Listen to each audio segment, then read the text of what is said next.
This time on Psychic Investigators, a young mother vanishes. Send me a sign. Where are you? And the police can't find her. No leads came, nothing. Until a psychic tunes into her spirit. Little blips of things that were coming through. And claims to see what no one else can. Could feel her getting dizzy, heart fluttering. But are his visions too late? I didn't feel she was alive. Is the damage already done? Wasn't adding up. People involved, they got away with something.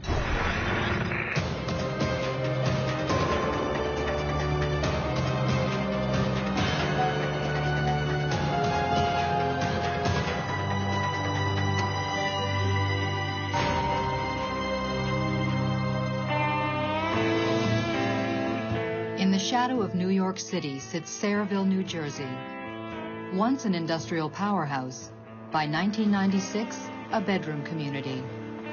Not only do commuters cross the bridge from the big city, but drugs and the damage they do also make their way to Sayreville. On June 1st, 22-year-old single mom Nicole Roas heads out for a night on the town with friends. The former NYU student lives at home with her parents, leaving her 16-month-old daughter Dylan in their care. She was a good mother. I thought, oh, she's going to be asking me to babysit all the time. And I was just out of all that stuff. And I only had one child, and I didn't want to get back into that. And she didn't. Maybe once a month, you know, she'd ask me to babysit. And always after Dylan was already sleeping at night. But when Nicole fails to return home that night, her parents know something is very wrong. Recently, Nicole has been hanging out with a bad crowd, with a taste for booze and drugs. I knew that if she didn't come home and didn't let us know something was wrong, that she couldn't. The next morning, Nicole's father, Jerry, now deceased, heads straight to the Sayreville police to file a missing persons report. Detective Jim Novak is put in charge of the case. Parents know if something's really wrong with their child. So what do you think? Mr. Roas came out and said that I think she's dead. Before you suspect foul play, you try and rule out all of the other common things that normally you find in a missing persons case, especially an adult. There's really no crime to be a missing person. A description of Nicole and her vehicle, a black 1980 Chevy Malibu, are fed into the National Crime Information Computer System. To see if any other police department in the United States ever had contact with that license plate. And there was no one that ran her license plate, or her car wasn't found somewhere and run by the police. Jerry Roas gives Detective Novak details about his daughter. She didn't like to drive her own car, especially at night. And he wasn't too fond of her choice of friends. He didn't particularly care for her boyfriend, Michael Reed. Detective Novak knows Mike Reed. Reed is a suspect in a recent string of car burglaries. I always thought he was the best liar I've ever met. He would lie to me and smile as he did it. It was almost like Charles Manson type thing. But her father's biggest fear is that his daughter's recent drug habit, heroin, might have something to do with her disappearance. Detectives start by interviewing some of Nicole's friends, Eric Nordling, Todd Connors, and Mike Reed. Detectives went into the house to check the house for Nicole. Other detectives interviewed the three occupants, Eric, Todd, and Michael. And everyone denied having any further contact other than seeing Nicole leave that night to go what they called out to several bars to do some drinking. As we were leaving, Michael called to me. He said, Mr. Novak, I want you to know, I didn't love Nicole. We were only friends. I looked at Detective Sergeant Sprague, and simultaneously we said to each other, she's dead. And the reason we felt that way is because he used the past tense, and there was no reason at this point to think of Nicole as anything else than in the present. Unless there was. But what? There's no evidence to back up a feeling. They continue to pursue the missing persons case, contacting local hospitals, checking towing reports and connecting with state police. 2 days go by, and there is no sign of Nicole or her car. At this point in the investigation, we had no leads. Once you don't come home for a number of days and no one hears from you for a number of days, now this person is really maybe not just a missing person on their own account, but maybe in fact some kind of foul play may have occurred here. I would go out on the back porch every night and just look around and say, just send me a sign, something. Where are you? I know you're out here somewhere. Desperate for any answers, the family is willing to try anything. My uncle Walt Werner worked for the Hackensack Police Department, and he suggested a psychic that the police force sometimes used. Frank St. James lives in New Jersey and has a reputation for finding missing persons. I'm like a human satellite or something, going anywhere. Little blips of things I could draw in, get real close. Sometimes they come really quick in flashes. It's like looking through their eyes. But his one rule? No immediate family members in the session. Diane Macaluso, Pat Arokas's best friend, goes in her place. My husband and I took a tape recorder with us to record the session, and we took a picture of Nicole with us. And what the picture shows him, no one really wants to hear. I tell you, I don't have a good feeling about it.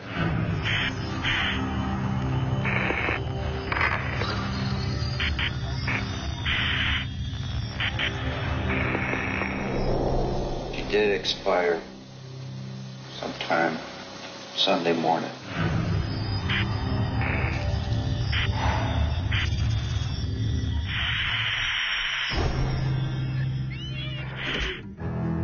Single mother Nicole Roas of Sayreville, New Jersey has been missing for 3 days.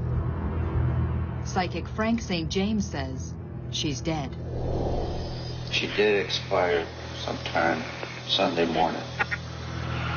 Oh, my heart sank when I heard that because I was still hoping that maybe she just went off with friends. The psychic claims to be picking up images of Nicole from the night she went out with friends. I pick up some drugs Saturday.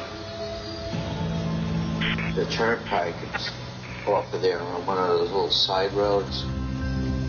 She's not moving. She's not too far from home. I do feel something by Thursday. Is the psychic right? Will they find Nicole by Thursday? I didn't have hope that she was alive. I knew that when she didn't contact us and didn't come home, I knew it. But I just had to find her. The Arokas invite the psychic to their home. Maybe here he can get a clearer picture of where their daughter might be. Left alone, he moves through the house. It's in the kitchen where Frank claims to connect with Nicole's spirit. Nicole started to come through really easy. It looked like I was flying up above, near water, a dirt road, bridges, cattails, or her car in the marsh. One of the wheels was in the water. A feeling of closed in. I felt that if I was standing 25 feet away from where she was, I wouldn't be able to see her. I couldn't see it from the road. The only way is from above. Nicole's father takes the tape of both psychic sessions to Detective Novak. The investigator is skeptical, but he's also reached a dead end. I am not so naive to think that just because I don't have this special ability doesn't mean it wasn't given to someone else. No leads came, nothing. And it's not like we sat on our hands. I thought it doesn't hurt. Began checking all the areas that would resemble areas described by the psychic. There was an old railroad bridge, area where it was tall cattails, area where it was marshy land, ponds, lakes. We came up negative. And then the detective remembers something else the psychic had said. Have they tried a helicopter in any of those particular areas? We're only 3 days into the investigation at this point, and I'm going to ask for a helicopter. So I felt I was going to meet with the resistance. But the next day, Novak gets his helicopter. It's Thursday, June the 6th. One of the pilots asked why we're using the state police helicopter. And I said, well, we're following the leads of a psychic with respect to a missing person. I'm saying to myself, oh, please, God, please let us find something. Because if we don't, I am never going to live this down. 5 minutes later, above a secluded marshy area, very similar to what the psychic visualized, they do spot something. The pilot asked what type of vehicle we were looking for, and I explained to him it was a black Chevy we were looking for. At that point, he said, I think I see something down in the weeds right along the Raritan Bay. As the helicopter made several circles above it to find a landing spot where we could land the helicopter, you could see that there was, in fact, someone inside the vehicle. But what they see from the air is not so easy to see on the ground. Well, it was necessary to land on the beach area because of the tall cattails and debris. It was a landfill, maybe a mile square, just covered with cattails. You couldn't see anything. We each went in different directions, and as I approached this one curve, I was surprised because suddenly I saw the car, maybe 25 feet from the curve. The psychic indicated that you could be 25 feet from the car and not see it. The psychic had also said that he had a bad feeling about Nicole, that she was dead. Look in and I see the remains of what appeared to be a female. I noticed the position of her body. Car doors were locked. I radioed in the registration, confirmed that it was in fact Nicole's car. Once we opened the door of the vehicle, she didn't appear to be seated behind the driver's seat, that she happened to be more in the center of the vehicle between the driver's and the passenger side, that the vehicle was still in gear and the ignition wasn't all the way on. Inside, police find a letter in Nicole's purse, dated June 1st, the night she disappeared. That appeared to be a semi-suicide note. Yet, there was no evidence that a suicide had occurred here.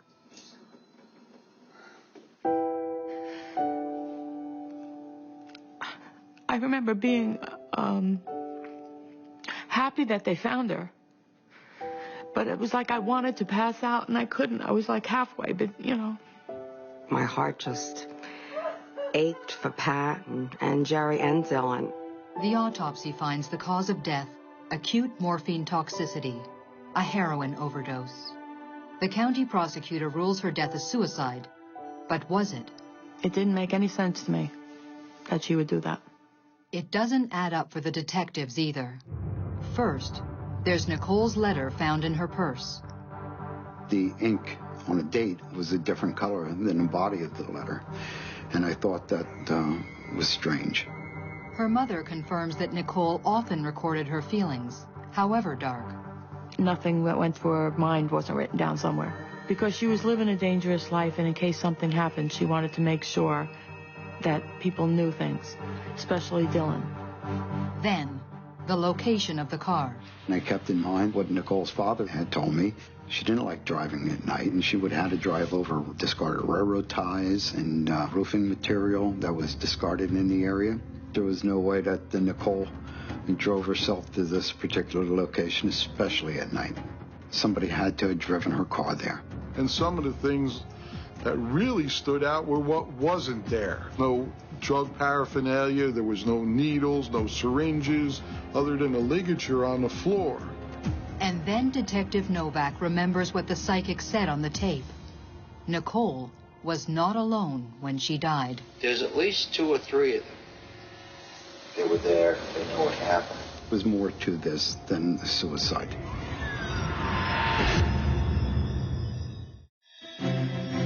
22-year-old Nicole Roas has been found dead inside her car, abandoned in a secluded New Jersey marsh. It's ruled a suicide, but a psychic says others were involved, and the lead detective thinks so too. Anyone reading that letter could easily draw the logical conclusion that this was a suicide. However, they didn't have the information that I had. Her boyfriend, on the first day of the investigation, referred to Nicole in the past tense. The position of her body, the fact that the car was locked. Most families, once a loved one commits suicide, kind of realize after looking back that the signs of suicide were there. They were depressed or they were having some type of problem. The parents were pretty insistent that they didn't believe that Nicole had taken her own life. And if she did in fact do that, then the crime scene would have been totally different. Usually when you die from a heroin overdose, the death is pretty instantaneous to the injection. There isn't time to remove the syringe from the vehicle, clean up the papers, dust off the dashboard, and make the car kind of neat. If you're going to inject yourself, you probably would have the car in park. The vehicle had actually been left in gear. If she had been, say, trying to leave the scene and all of a sudden the overdose kicked in and killed her, then that vehicle would have run out of gas before the police found her. Yet once we put the vehicle in neutral and turned the key on, it started right up.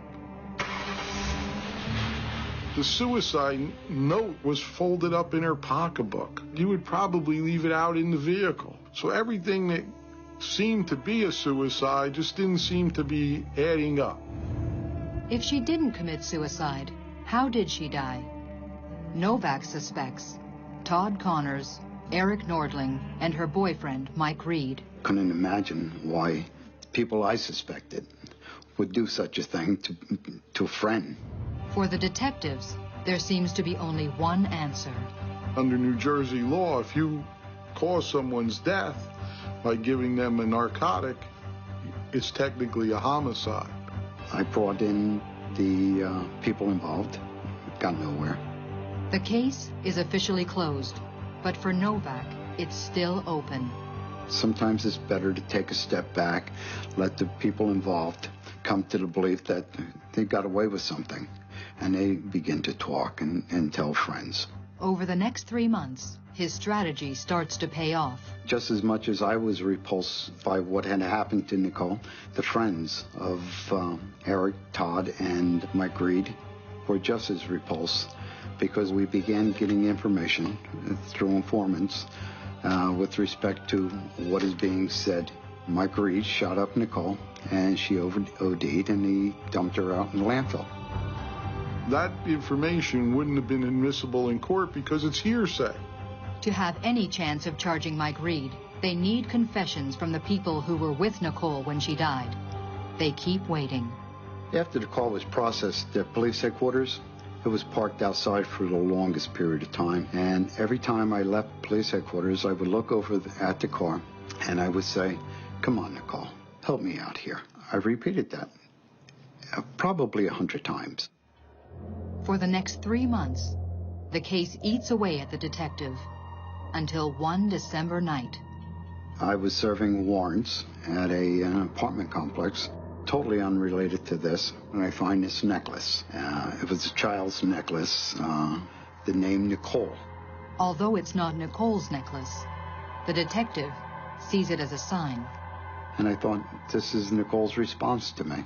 Maybe it's time that I bring these people in and talk to them again. But Mike Reed is in jail on an unrelated charge.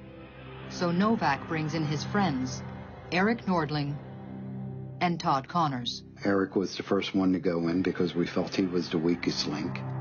Sergeant Burns made Eric aware that he was familiar with Eric's family. His family would be disappointed with what they had done with Nicole. At that point, Eric tears up. Eric began to tell. But Todd Connors admits to nothing. I just confronted him. I yelled at him. This is what you do to her? You leave her there and rot? And he just looked away. We knew we had him. But he said he didn't want to talk anymore. Novak needs statements from both Connors and Nordling in order to charge Mike Reed with Nicole's death. A few weeks later, he gets his chance. He brings Todd Connors in on a contempt of court warrant from a nearby town. But this time, he ups the ante. Novak brings in an investigator from the county prosecutor's office. She threatens to charge Connors with obstruction if he doesn't talk. It's Connors' last chance, and it works.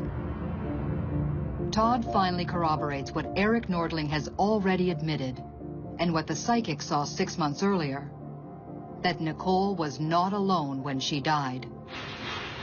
According to their statements, around 8 p.m. on June 1st, 1996, Nicole, Todd, Eric, and Mike Reed head out to buy drugs. A half hour later in Perth Amboy, Nicole cashes her welfare check.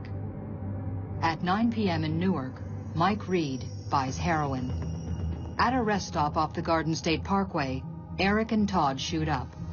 Mike Reed shoots up Nicole. Todd and Eric fall asleep. When they come to, they're at the landfill, and Nicole is unconscious. Unable to revive her, they panic. But Mike Reed shows them the letter, the one the police initially took as a suicide note. He wipes down the car, removes all the evidence, and locks the doors. All three walk the 2 miles back to Todd Connors' house. She would have never done that to them. That's what bothered me. Never. Even if she had to be found guilty, she would have never done that. On December 16, 1996, Michael Reed is charged with the drug-induced death of Nicole Roas. He pleads guilty and is sentenced to 10 years in prison. Todd Connors and Eric Nordling walk free. Obstruction charges against them are dropped in exchange for their statements. We had nothing. We found Nicole based on the information supplied to us by the psychic, Frank St. James. And that's it. I don't see how anyone could dispute it. I can't explain it, nor would I even attempt to. I would certainly not have a problem with talking to a psychic or talking to the devil himself if it would help us solve some of our unsolved crimes. I've done hundreds of cases. This was particularly gratifying, I guess, too, and sad at the same time, but I felt I helped the family at least.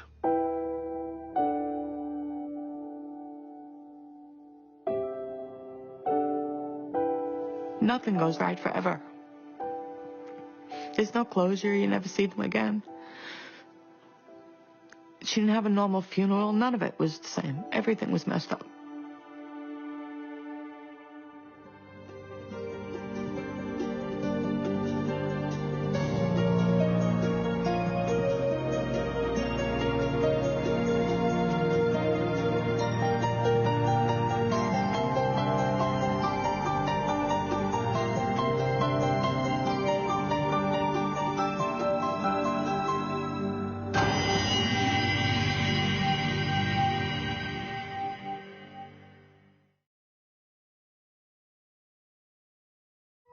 This time on Psychic Investigators.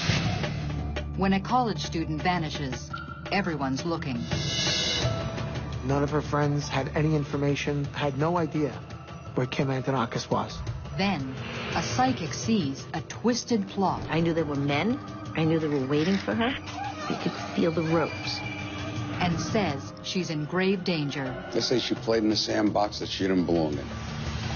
Can the psychic help to solve the mystery of what happened to Kim Antonakis? I knew she was alive, and I knew they had to find her right away.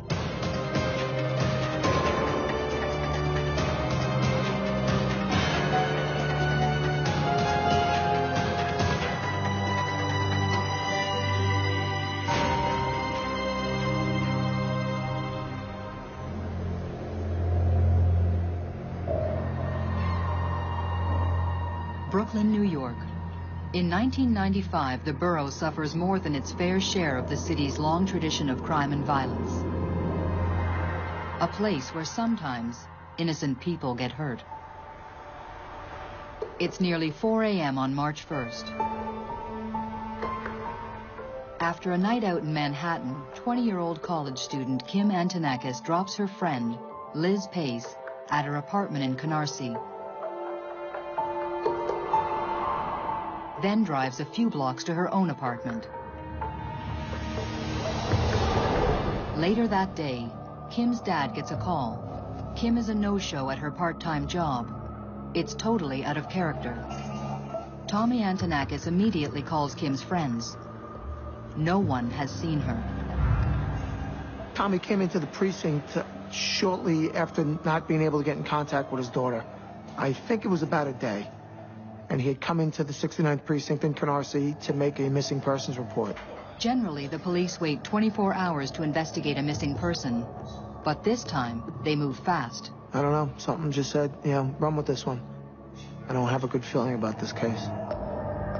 Detective Phil Turcola is on duty that day. I reported to the missing persons squad, and I decided to open up a case and investigate this myself. Pretty and vivacious, Kim is popular and has a wide circle of friends. An only child, her parents are divorced. Her father, a successful businessman, lives close by. Her mother, in Florida. Kimberly was a sweet girl, but naive. She had a little fire.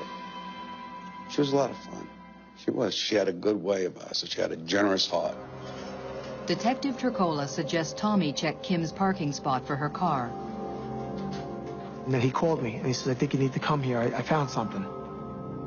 Her car was not there, but there was an earring on the garage floor. Don't know if that earring was there, fell out of a car, if she was wearing it, but I realized one person would know if she was wearing it, and that'd be Liz Pace. Kim's friend Liz Pace confirms Kim was wearing both earrings the previous night. Now I know that the car was in that garage, Kim was out of the car, and that earring fell off. I knew she was a victim of a crime. There was no doubt in my mind. The detective's first thought is that Kim may have been carjacked. I immediately put an alarm out over the NYPD's internal computer system, describing her to be on the lookout. I got in contact with the Aviation Bureau, and I asked them to look at the spots where cars are normally dumped. Oh, we were out there, nonstop. I guess the adrenaline kicks in. Sleep don't matter. I live on Long Island. Every night that I left Canarsie, I drive through parts of East New York, which are known auto stripping parts. People steal cars, auto strip them, and dump them. Cars are recovered all the time in certain desolate parts of Brooklyn. But Detective Turcola finds nothing.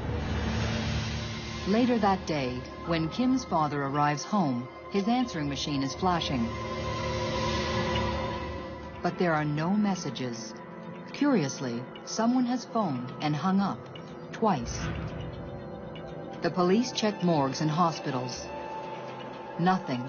They speak to Kim's friends and neighbors and to the couple staying at Kim's place, Joshua Torres and April Dedali. None of her friends had any information, had no idea where Kim Antonakis was.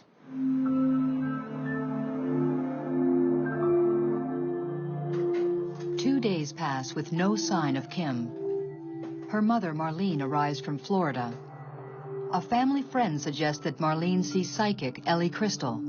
A woman called me, quite hysterical actually, and she asked for a reading. She had to have it that night. It was an emergency. This was Kim's mom, Marlene, who had called me. Host of her own local cable show, Crystal calls herself a medium. She says spirits come to her from the bridge outside her window. I realized after I lived here for a while that it's almost like harmonics. The two end posts are like tuning forks, and the cables represent the harmonics. Spirits seem to be very drawn and attracted to the bridge. and it just kind of became like a dimensional doorway for me. 2 days after Kim's disappearance, her mother Marlene arrives with one of her daughter's friends at Ellie Crystal's Brooklyn apartment. They showed me a picture. I started seeing images.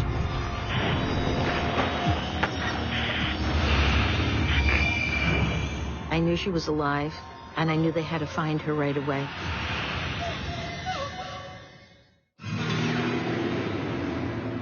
Kim Antonakis has been missing for 3 days. Brooklyn police suspect foul play, but they have no real leads. Her mother asks a psychic for help. Ellie Crystal says her daughter is alive, but in grave danger. The psychic channels the young woman's spirit and tries to pinpoint her location. To go into her body is to feel very cold and very chilled. Her whole energy was very weak and fading.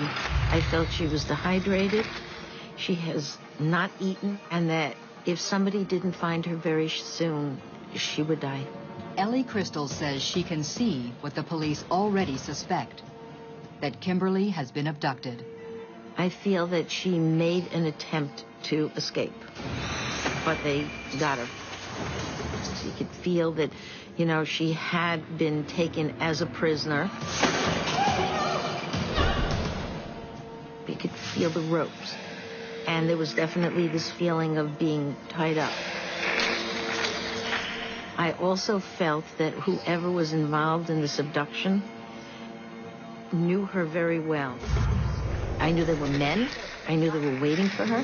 This is kids who are getting either back at her or looking to get some money from the family. It was one or the other. Marlene was crying. She started to cry right away. The whole thing was an extremely emotional reading.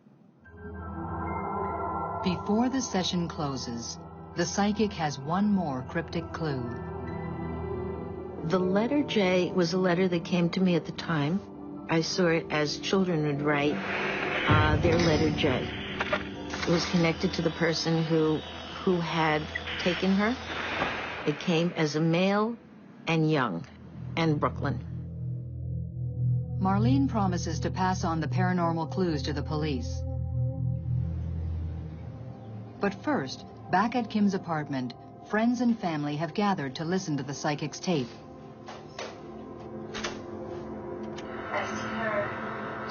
Tied up. Abducted. The letter J.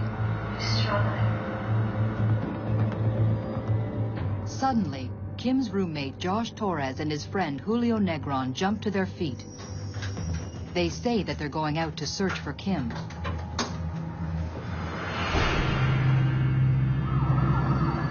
At 3 that morning, a fire crew responds to a fire in an empty house on 86th Avenue in Woodhaven, Queens. The flames are easily checked. But in the basement, a grim discovery. A half-charred human body. The long hair suggests it's a woman. There was a remnants of a chair. The body was burnt beyond recognition. Queens homicide detective Louis Pia was assigned to the case. She had no shoes on. She was partially bound with her hands behind her back, and her feet were bound with duct tape.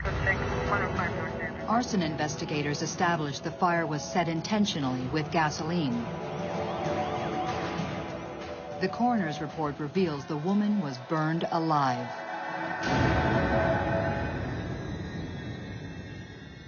We started making calls. We had a body, and we wanted to see if people had reported anybody missing. So we called the missing persons squad. We were told that there was 2 individuals, one of which was a female in the 6-9 precinct who was reported missing a few days earlier by her father. And that's when the phone rang. And it was Queens. And they had said they had a female deceased, victim of a homicide that fit the description of Kim Antonakis. A description that includes some unique body art. Kimberly Antonakis had some very distinctive tattoos on her back, on her leg. The tattoos. An infinity sign. A scorpion. It's almost certainly Kim Antonakis. I got Tommy sitting at my desk, and I walked out. I couldn't even look at Tom. I went into another office, and I sat there.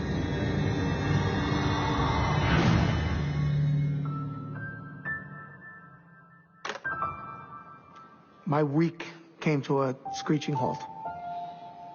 And my worst fears came true. I just couldn't bring myself to go back out and talk to Tom. I knew I had to, so I did. And he's like, what's going on? I said, you know, Tom, I said, there's some guys that are going to come in here and talk to you in a couple of minutes.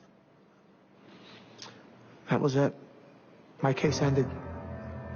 Case closed. So we took a ride over to the 6-9 precinct.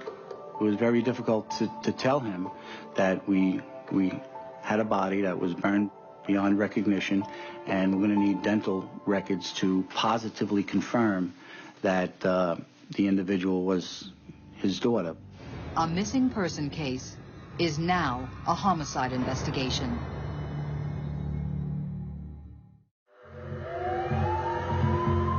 A 21-year-old New York woman missing for 3 days has been found dead, burned alive. A psychic says the letter J is connected to her killer.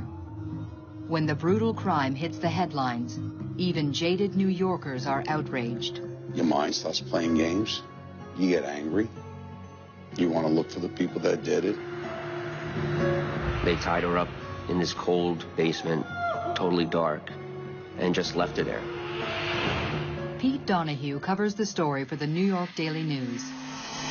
It was a very normal neighborhood. I mean, it's not a neighborhood that you would drive through and expect something like this to happen at all. Just, nice, modest, middle-class homes. And the neighbors were shocked that something like this could happen. Weeks go by. Though the police have several suspects on their radar, they don't have enough evidence for an arrest. The psychic was right about the abduction, about Kim being tied up and close to death. Could she help the police to find the killer? Tom Antonakis would call on a daily basis, and he would say, listen, guys, if nothing is going on and you have nothing at this point in time, would you go see a psychic? I shouldn't talk for anyone else, but my assumption was that it was all, full of baloney. But I couldn't tell Tom. Tommy called and he said that Marlene was impressed with the information I had given her and could he come by with 2 police officers. And I said, absolutely, no problem. On the following Saturday, Tommy, his brother Joey, Detective Pia and his partner visit Ellie Crystal. Crystal balls, I don't believe in them. Well, Tommy's motivation was to find out what happened, and whatever it took, whether it took seances or a crystal ball, he would do it to my brother. One of the policemen, the one sitting closer to me, he asked a lot of questions. This is when Kim started coming to me.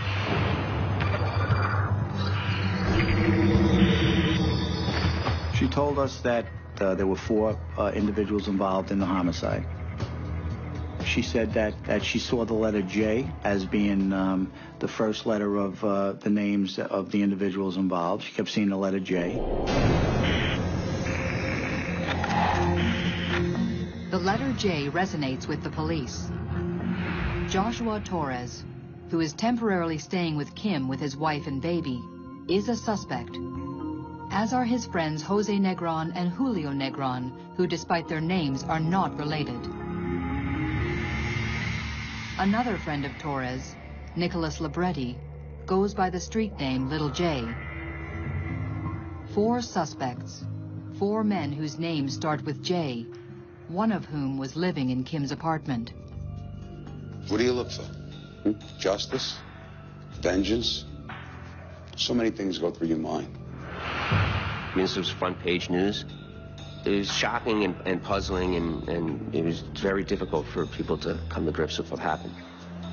People were petrified. They didn't know, who was walking down their sidewalk in the middle of the night, Despite the psychic's clues, it seems the police are no closer to closing the murder case. Weeks, then months pass.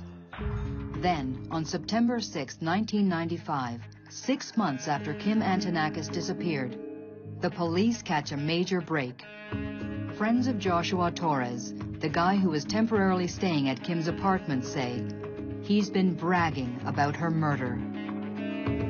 And I got a call from the detective, and he basically said to me, listen, I got this girl and guy in here, and they're alleging that this guy Joshua Torres, confessing that he burned Kimberly Antonakis, abducted her for a ransom, and so on, and gave all the particulars. From that point on, the investigation started to go full force. First, the police bring Joshua's friend Julio Negron in for questioning, and he eventually cracks. We interviewed him at great length, and he actually confessed, and he agreed to cooperate with the district attorney's office. And then from there, we went and we grabbed Joshua and Nick Libretti simultaneously on the same day. Torres, the roommate, denies everything. But Nick Libretti, faced with Julio Negron's confession, also cracks. Between them, they reveal a kidnapping scheme that went very, very wrong. All they had to do was just ask. We both would have gave anything to have her back. Involved were Joshua Torres, Nicholas Libretti, a.k.a. Little J, Julio Negron, and Jose Negron, all J's, just as the psychic predicted. This was just animals that were fools and they were idiots. The trial of Joshua Torres, the ringleader, opens on November 1st, 1996. He pleads innocent. Josh Torres is a particularly twisted and grotesque personality. He's an evil individual. Gene Reevestein prosecutes the case. I believe Josh thought she was a good target for a ransom demand because he could tell, one, that she had a lot of resources, and two, that her family cared for her. The way he looked at it there's money there and there's affection there. And those are two things Josh knows. Well, to get one, he knows how to use the other. Torres, who already had a criminal record, easily roped his friends into a scheme. The prosecution argues that at approximately 4 a.m. on March 1st, 1995, as Kim Antonakis parked her car in the garage across from her Brooklyn apartment, Nicholas and Jose grabbed her and drove her to a vacant home in Queens. There, they tied her up in the basement with no heat, no food, and no water, and left her for 3 days. Joshua Torres phoned Kim's father twice to play a pre-recorded ransom demand. But, by accident, he played the ransom tape too early for it to be recorded. Later, when Joshua and Julio heard the recording of the psychic session, they panicked, thinking she was onto them. That same night, they drove over to Queens, planning to set Kim free. But after 3 days in the cold without food and water, she was comatose. The cruel, bungling gang assumed she was dead. Joshua decided to burn the evidence. These guys, Torres and Libretti, had absolutely no remorse. I mean, you got the sense that they just looked like at other people like bugs. You know, they had no feeling, they had no sense of value of life. The jury hears that just as Joshua Torres lit the fatal match, he whispered to Kim, "Life sucks."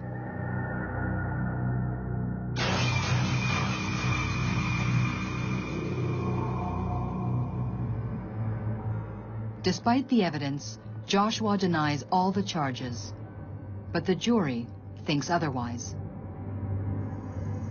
And Tommy said he didn't want the death penalty for these guys. He wanted them to suffer as long as possible. And he should rot in jail for the rest of his life, and he should never come out. Joshua Torres is convicted of arson, kidnapping, and first-degree murder, and sentenced to 58 years.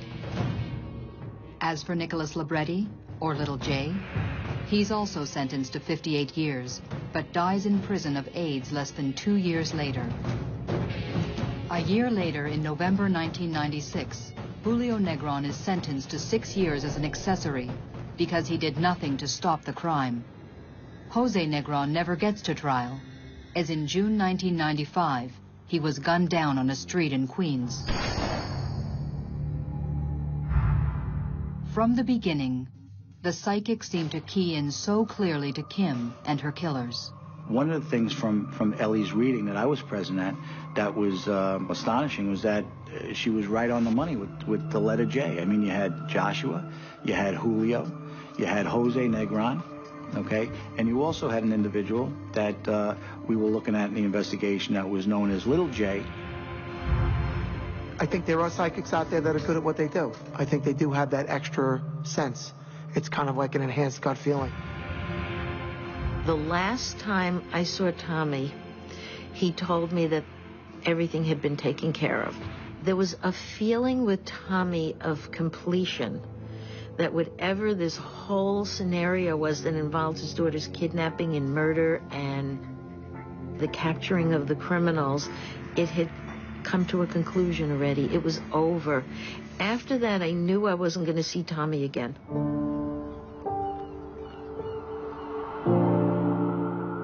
It was hard after. That was Daddy's little girl.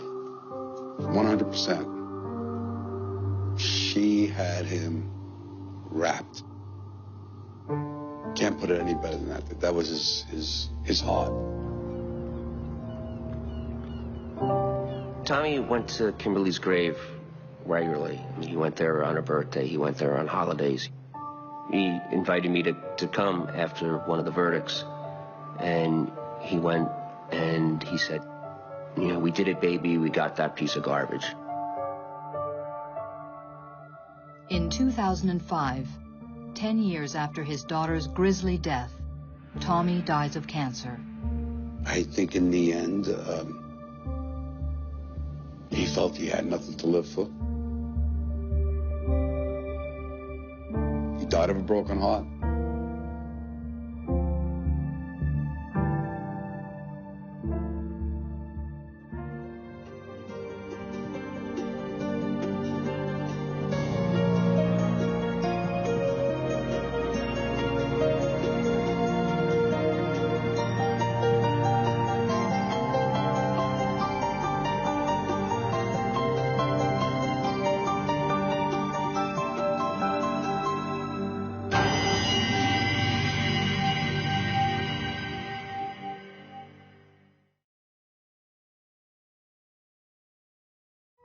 This time on Psychic Investigators. In small-town Maryland, a chicken farmer vanishes. We have searched the whole county. We couldn't find nothing. And we didn't know what was going on. It's a mystery, even to the police. Maybe she was not missing but had become the victim of foul play. Until a rookie psychic takes the case. I said, it feels like something just hit me in the head. And uncovers a secret no one could imagine.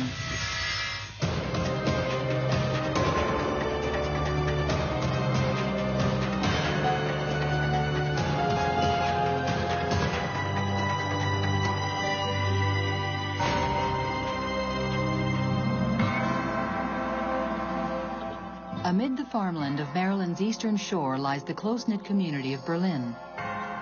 In 1991, a sleepy place where family ties run deep, and so do their secrets. July 29th, and 55-year-old chicken farmer Mildred Louise Williams, known to friends and family as Miss Louise, says goodbye to her elderly mother and leaves for her cleaning job in nearby Ocean City. Miss Louise tells her mother she'll be back at noon. She's never seen again.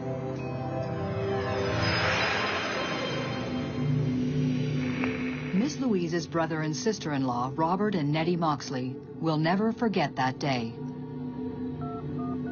When she didn't come home, Granny called Dawn. Dawn said, oh, we'll check around.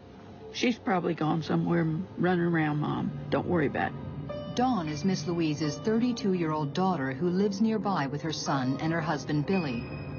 Dawn doesn't seem too worried, but Granny Moxley is. Miss Louise is never late. If she told you she was going to be there, she was there. At 7:30 that night, Dawn turns up at the farm with Miss Louise's red truck. She tells her grandmother she found it in the parking lot of the supermarket. Dawn says her mother is probably out drinking, and she doesn't want her driving under the influence. By midnight, there's still no word from the missing woman. Granny Moxley convinces her granddaughter to call the police. She said, Dawn, if you don't call the cops, I'm calling them. And so Dawn did call the police, but she told them that this is my crazy grandmother. My mother's run off with a man, and my grandmother's just hysterical. It's okay. The police aren't overly worried either.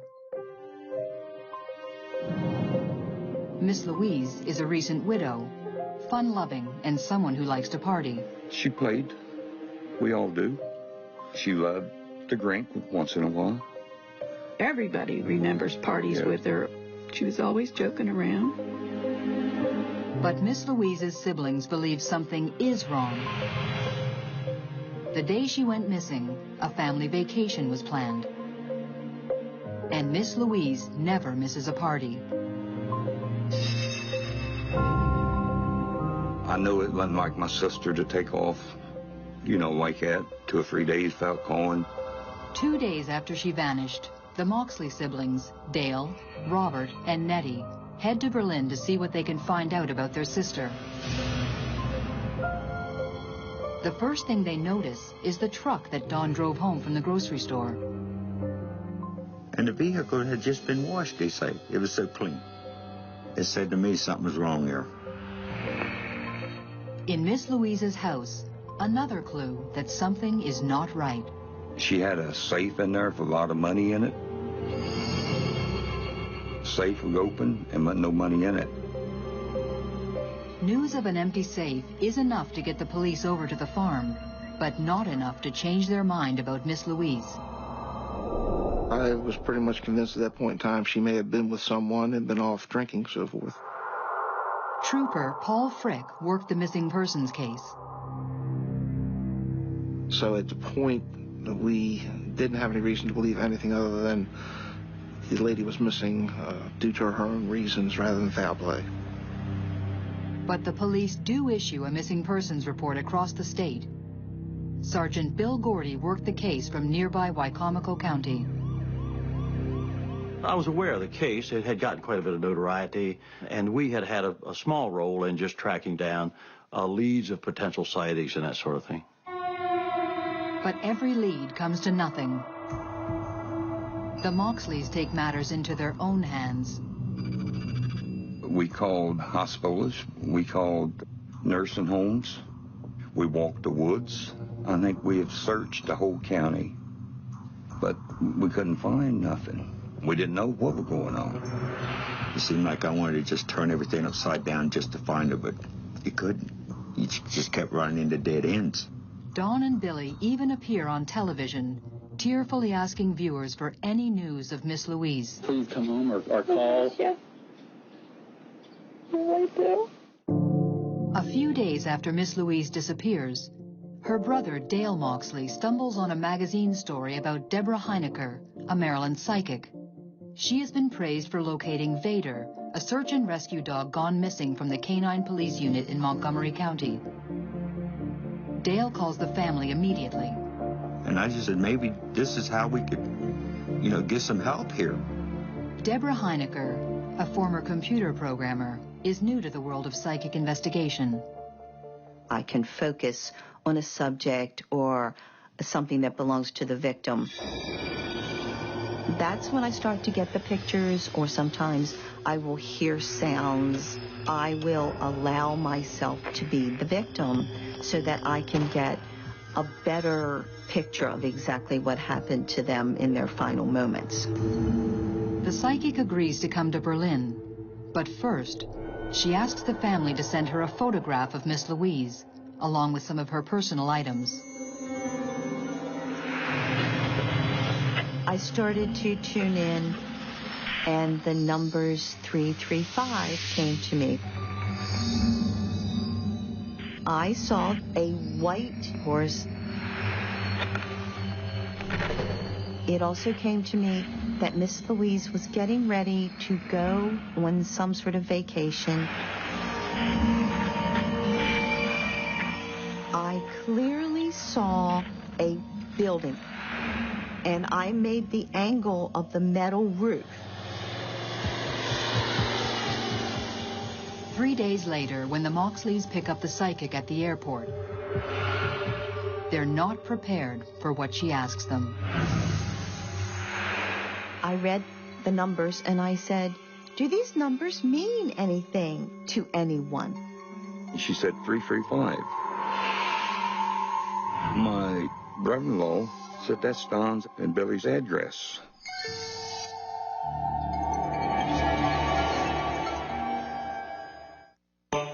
When Mildred Miss Louise Williams disappears from her home in Berlin, Maryland, the police suspect she's gone on a bender.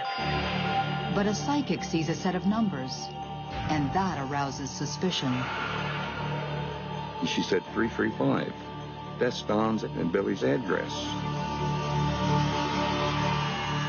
Could Miss Louise's daughter and son-in-law have something to do with her disappearance?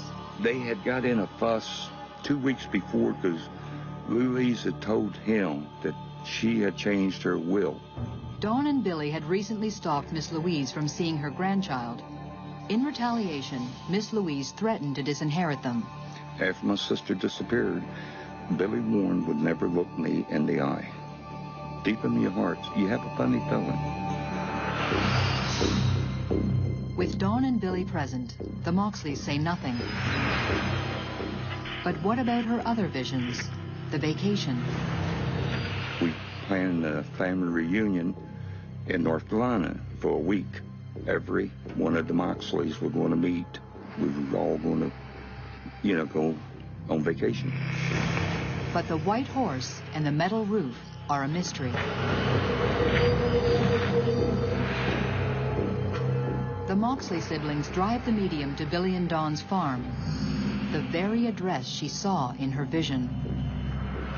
We went to Dawn and Billy's house, and there was this white horse in the fence right alongside the road near their house.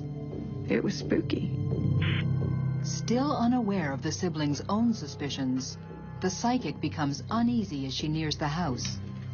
She takes Nettie Moxley aside. When I had her a bit to herself, I basically said, "I'm afraid of Billy, so don't leave me alone with him." And she agreed. I think she had no intention of leaving me alone with him. They enter the house and go into the kitchen. When Deborah got to the kitchen, she got a terrible headache. She felt a terrible pain.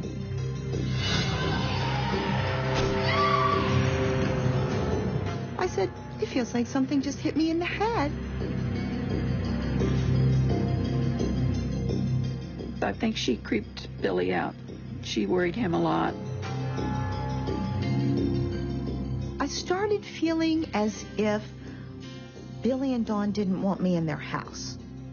They were being very fidgety, and they were trying to hurry me out. So we go outside, and there's this dirt path. And I said, "I want to walk down this little dirt road." The same radar that knew that Vader was in the woods, it was that sort of radar. It just pulls me. And Billy did not want me to go down that road. He said, "You don't want to go down there. That place is full of snakes." So that was enough to deter me from going back there. The psychic's intuition matches the siblings' growing suspicions.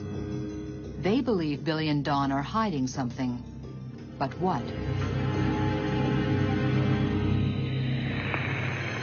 Deborah Heinecker returns to Catonsville, Maryland, but she's not finished with Miss Louise yet. Over the next few weeks, she continues to experience strange, extrasensory flashes. I was hearing the buzzsaw, and I felt as if I had been pushed into almost quicksand, like I was being pulled down and the mud was just coming into my mouth, coming into my face, just being covered with mud, and that I was going to drown there. It was very frightening. A buzzsaw, drowning in mud. Is Deborah Heinecker looking for a missing person or a dead body? Her psychic intuition tells her Miss Louise may have been murdered. She makes a difficult phone call to Nettie Moxley. I said, I don't want to start trouble in the family, but I said, I felt that perhaps Dawn's husband, Billy, had killed Miss Louise and buried her either in or next to the pond behind their house.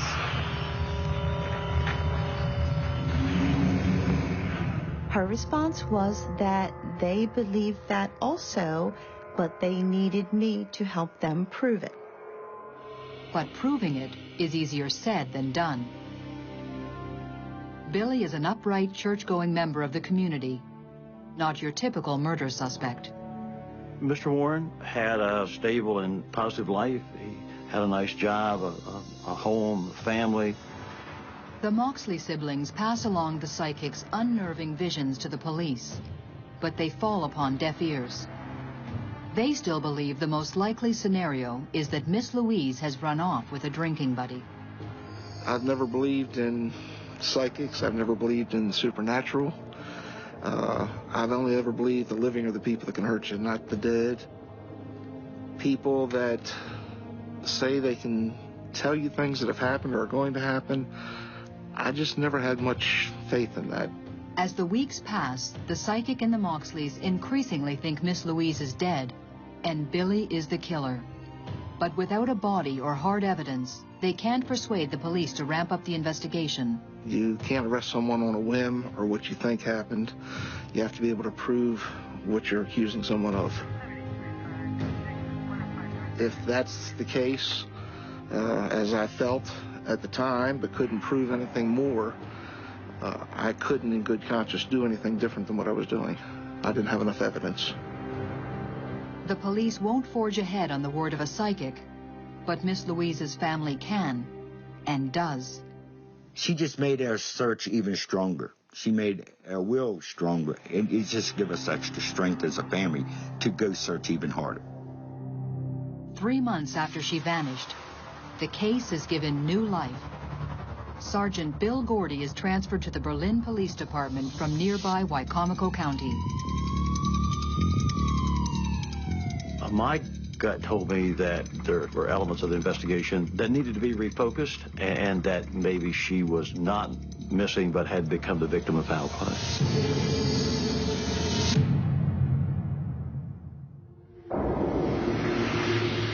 In Berlin, Maryland, local chicken farmer Mildred Miss Louise Williams is missing. Her siblings and a psychic suspect her daughter and son-in-law. With a new detective on the case, their suspicions are suddenly taken seriously. We met with the Moxleys and tried to work out something with them that would be a cooperative type effort in the investigation. Miss Louise's sister, Nettie Moxley, calls Deborah Heinecker with the news. And detectives drop their earlier skepticism and begin consulting with the psychic regularly by phone. I view a psychic as much the same as an investigative aid as, say, a polygraph. It can many times put pressure on a person, and since we didn't have a lot of active leads to pursue, it was believed that this might well present one of those situations. There wasn't a day that went by that I didn't think of Billy and that case, and basically how I was going to get him. Not only do the psychic and the Moxleys have their sights set on the grieving daughter and son-in-law, now the police start watching Dawn and Billy more carefully. We did try to ratchet up the attention on him to to let them know that we were more closely scrutinizing their current and past statements and behavior. Billy Warren has been acting strangely, nervous, edgy, short-tempered. He was just not a cool, calm, collected person. Finally, the police ask Billy and Dawn to take a polygraph. They agree, and on December 12, 1991, the tests are scheduled. Billy said Dawn's not going to take the polygraph, and then after just a brief conversation, himself elected not to. He developed a difficulty speaking. He was almost incoherent. He was obviously very frightened, very upset, very unnerved by the entire experience. It was obvious that there was more on his mind than just the refusal of a polygraph test. I think he knew the door was coming shut on him. The pieces were there. It was only a matter of time. For the police, refusing to take a polygraph is a red flag. But it's still not enough to make a move. We had a lot of conjecture. We had a lot of, this doesn't add up, this doesn't look right, but physical evidence to tie him to a crime, zero. Maybe that physical evidence can be found where the psychic had been telling them all along. I told the police that I felt that she was in mucky soil, and Billy and Dawn had that pond right back there, and I had been drawn there originally, so I wanted them to go there. But finally, I asked the investigators that were currently working on the case to go out to Mr. Warren's house. There, two of the investigators head towards the pond, while Trooper Frick waits outside. Suddenly, the door opens and Billy calls out to him. Billy has something to say. He just literally fell to pieces in front of me and started confessing. 5 months after she vanished, the terrible mystery of what happened to the chicken farmer is solved. Billy says on July 29th, Miss Louise came over to visit. He was alone. They argued over Dawn's inheritance. Miss Louise threatened to disinherit Dawn once again. He became enraged. There was a claw hammer there. He'd been doing some home repairs. He picked up the hammer and swung it and struck her in the head.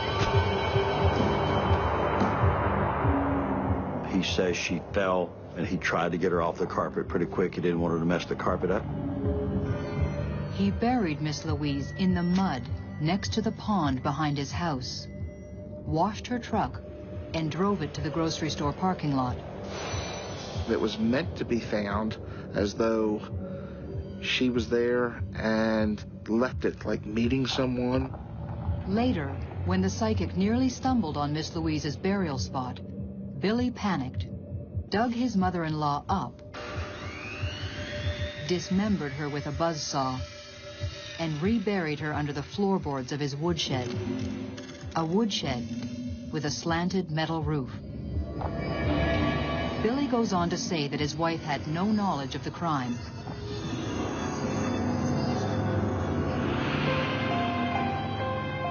The murder weapon and the body are later recovered, as is evidence of blood spatter in the couple's home, corroborating the confession and the psychic's vision. Miss Louise evidently had been bludgeoned in their kitchen, and when they pulled up the rug, they found her blood under the rug exactly where I was standing when I said that I felt that I had been hit in the head. Billy Warren is sentenced to 20 years in prison for the murder of Mildred Louise Williams. Then, Billy drops a bombshell. He reveals his wife Dawn helped him to cover up the murder. She's charged as an accessory and sentenced to 5 years. In a cruel twist of fate, Dawn receives her mother's inheritance on her release. She knowed what happened from day one, you know, from the first minute. You gotta realize you're being torn apart from love and hate. You love someone and they've done something to hurt one of your family members. Now there's hate over here pulling that apart. It's your mother. I mean, she gave you life. And you can cut her up and put her in the woods and walk out that door and go to church every Sunday morning looking over in those woods. And knowing your mother's over there, buried? The police credit Deborah Heinecker with pushing Billy over the edge and into the arms of the law. I personally believe she played a pivotal role. I would like to think we could have done it without her. However, that's not the case. Her predictions were the key to causing him to confess. When he confessed, he said that he wasn't afraid of all the Moxleys. He wasn't afraid of the police. He was afraid of me because he knew I was going to get him. To put it bluntly, I think she's the reason the case was solved. So if someone asked me today what I think of psychics, I'd have to say that I have changed my views completely and I'd listen to a psychic. Deborah Heinecker also turned the Moxleys into believers. I thought she was super. As far as I'm concerned, she can walk on water now. It's like she turned the lights on to everything. We were all in the dark till she came along. I've never believed in psychics. I don't know much about them, but I know that she was right on and she helped us. I actually felt that justice was going to be served for Miss Louise. I felt that Miss Louise deserved to have that confession. The Moxleys have never gotten over it. She was a good friend. If you needed her, she was there. She should have had a peaceful death. I just miss her.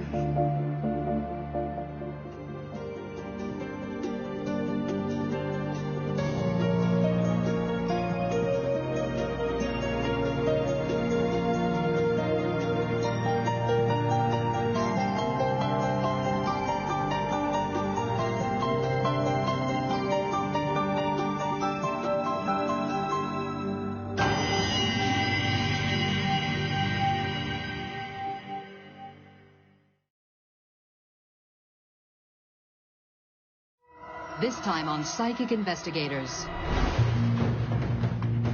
When a local dentist is found brutally murdered in his home, everyone is shocked. And I said, well, what's so bad that I can't go in? And they said, you really don't want to see this. The police suspect his closest friends. Now, all of a sudden, we're under a light for everybody to watch our every move. Until a pair of psychic sisters share a disturbing vision. I felt a lot of blood pooling around my feet. And I had a flash of a bat. And all of a sudden, spirit guides just screamed out, law enforcement.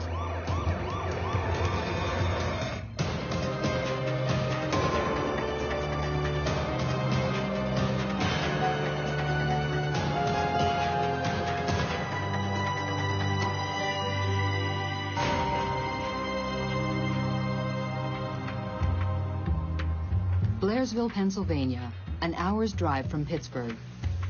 A factory town which once turned out the steel and glass that helped build America. This is small town USA, where life is comfortable and safe. At least that's what everyone thought, until a spring day in 2006.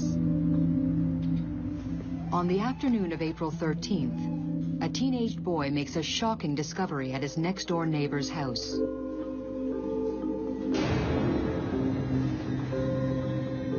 He was so upset, and I'm like, what is wrong?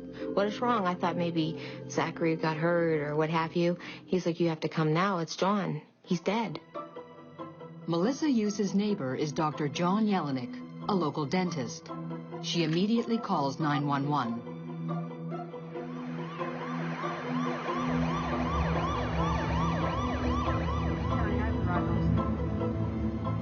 When I walked up to the door, I saw there was blood on the outside of the door and the window. And right inside the foyer, there was blood all over the floor, all over the walls, all over the floor. In the living room, Leidig discovers a man's body, lying in a pool of blood, his throat slashed from ear to ear. Immediately, I knew that it had to be a homicide. No one could have done that to themselves. Corporal Janelle Leidig has been with the Blairsville police for 6 years, but this is her first homicide. It just looked like there was a violent struggle and there's just blood that went everywhere. She immediately calls in the Pittsburgh FBI to help collect forensic evidence. Throughout the house, the killer has left a trail of blood. There were footprints going out through the living room, through the dining room, out the back door. The footprints may belong to the killer, but he's wiped his fingerprints clean. Investigators notice there is no sign of forced entry. Nothing of value appears to be missing. Yelnick's 4 guns, stored upstairs, remain undisturbed. Corporal Leidick verifies that the crime scene hasn't been contaminated. Everybody who was on scene, I had them give me their shoes, and we made shoe prints of what they had on before I would even let them leave. And we compared them to the shoe prints that were found going through the dining room and kitchen, and none of them matched. The victim's hands are bagged to preserve any trace evidence under his fingernails. As the crime scene is photographed, the police conduct an exhaustive search of the victim's house and neighborhood in hopes of turning up more clues. We sealed off the area as far as you could see or hear. And I had officers walk up and down roads, look in the areas of, like, the grassy areas, the bushes, everywhere, to see if we could find any kind of murder weapon. We searched the entire house, and we just were unable to find any type of murder weapon. Outside, Blairsville is in a state of shock.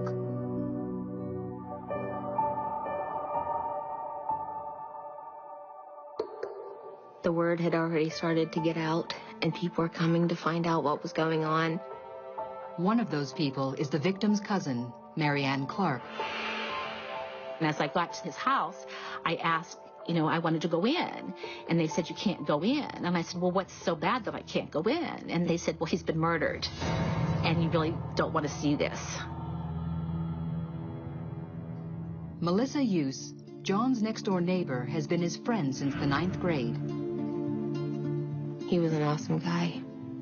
He was an awesome father who loved his son very much. He was a good neighbor, and he also made a difference in our community.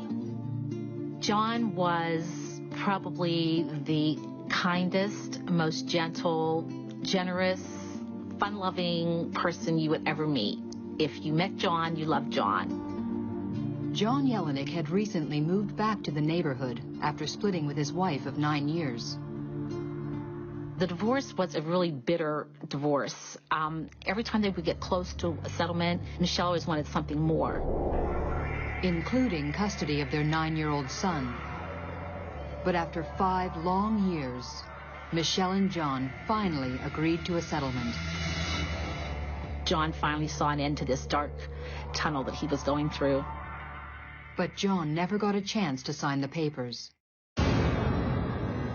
I don't think anyone in Blairsville had any idea that this could be anything other than random. There was no reason for John Yelenick to be murdered.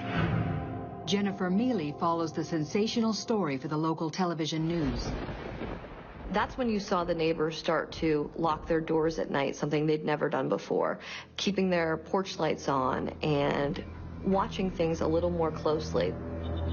Living right beside John's house, my kids were terrified. We didn't sleep for, I bet, over a week. We were just so scared to be in our home.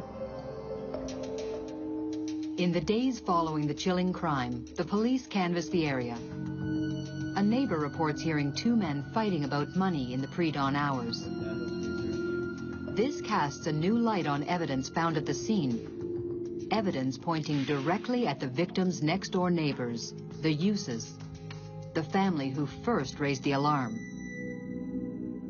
We were on the coffee table. We found a check that was made out from the Hugheses to Mr. Yelenick. They didn't want him to cash it yet. So Mr. Hughes was a suspect. He was, I guess, a person of interest is how we call it. Police take the victim's neighbors in for questioning and grill them about the uncashed check. I was going to open a bakery, here in Blairsville, and John had given me $15,000 to help open my bakery.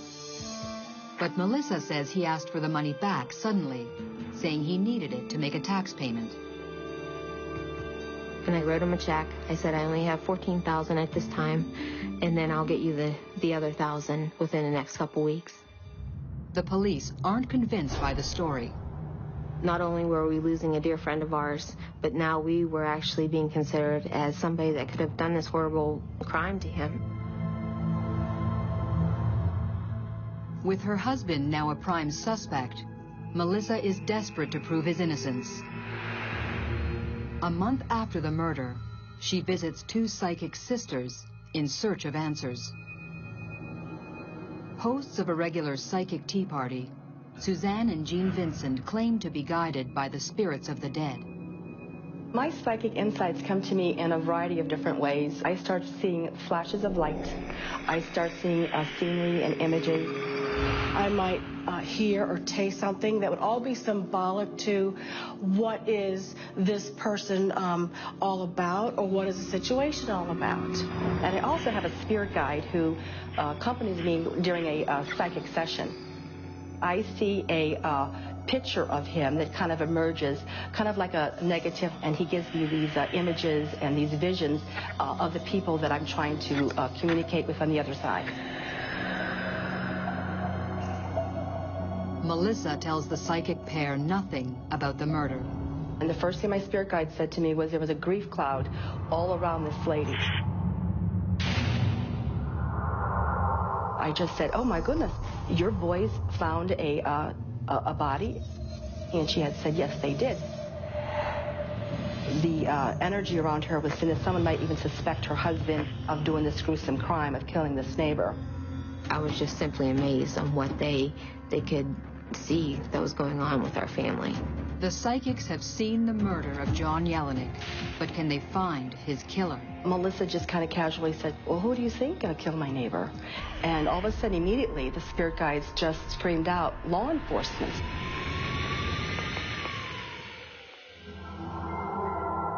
When 39-year-old dentist John Jelinek is murdered, his neighbors become suspects. Desperate, they turn to a pair of clairvoyant sisters who say the real killer works in law enforcement. I called Suzanne and Jean and asked them if they would be interested in coming to Blairsville to do a reading over in John's house. They agree. 3 months after the killing, they visit the crime scene. As I was going to the backyard, I was feeling a very strong pull that the person who had done this to John had parked in the back. I had a vision of a maroonish, reddish SUV stalking John Jelinek's house. Hoping that the psychics can help to solve his murder, John's family has given the group permission to enter the house. No longer a restricted crime scene, inside little has changed since the murder. Blood, though faded, is still visible. I was immediately pulled to the dining room, and I looked right down, and I said, whatever happened, happened right here. The energy was very heavy and thick. I was seeing stab wounds. I had seen his neck like jagged and then a straight line. I also felt a lot of blood pooling around my feet. Then, Jean claims to see the killer. John's spirit had drawn me to a shoe print, and as I put my hand over it, I started seeing a person with red hair, someone with light eyes, fair complexion, freckles, and I had a flash of a badge. And all of a sudden, these spirit guides just screamed out, law enforcement. John's saying, he killed me. Melissa is stunned. I knew in my heart who I thought had committed this crime and how much it resembled that person. And the details were just overwhelming. That person is Kevin Foley. He's been dating John Jelinek's ex-wife for 2 years. He has red hair and drives an SUV. And He's a state trooper.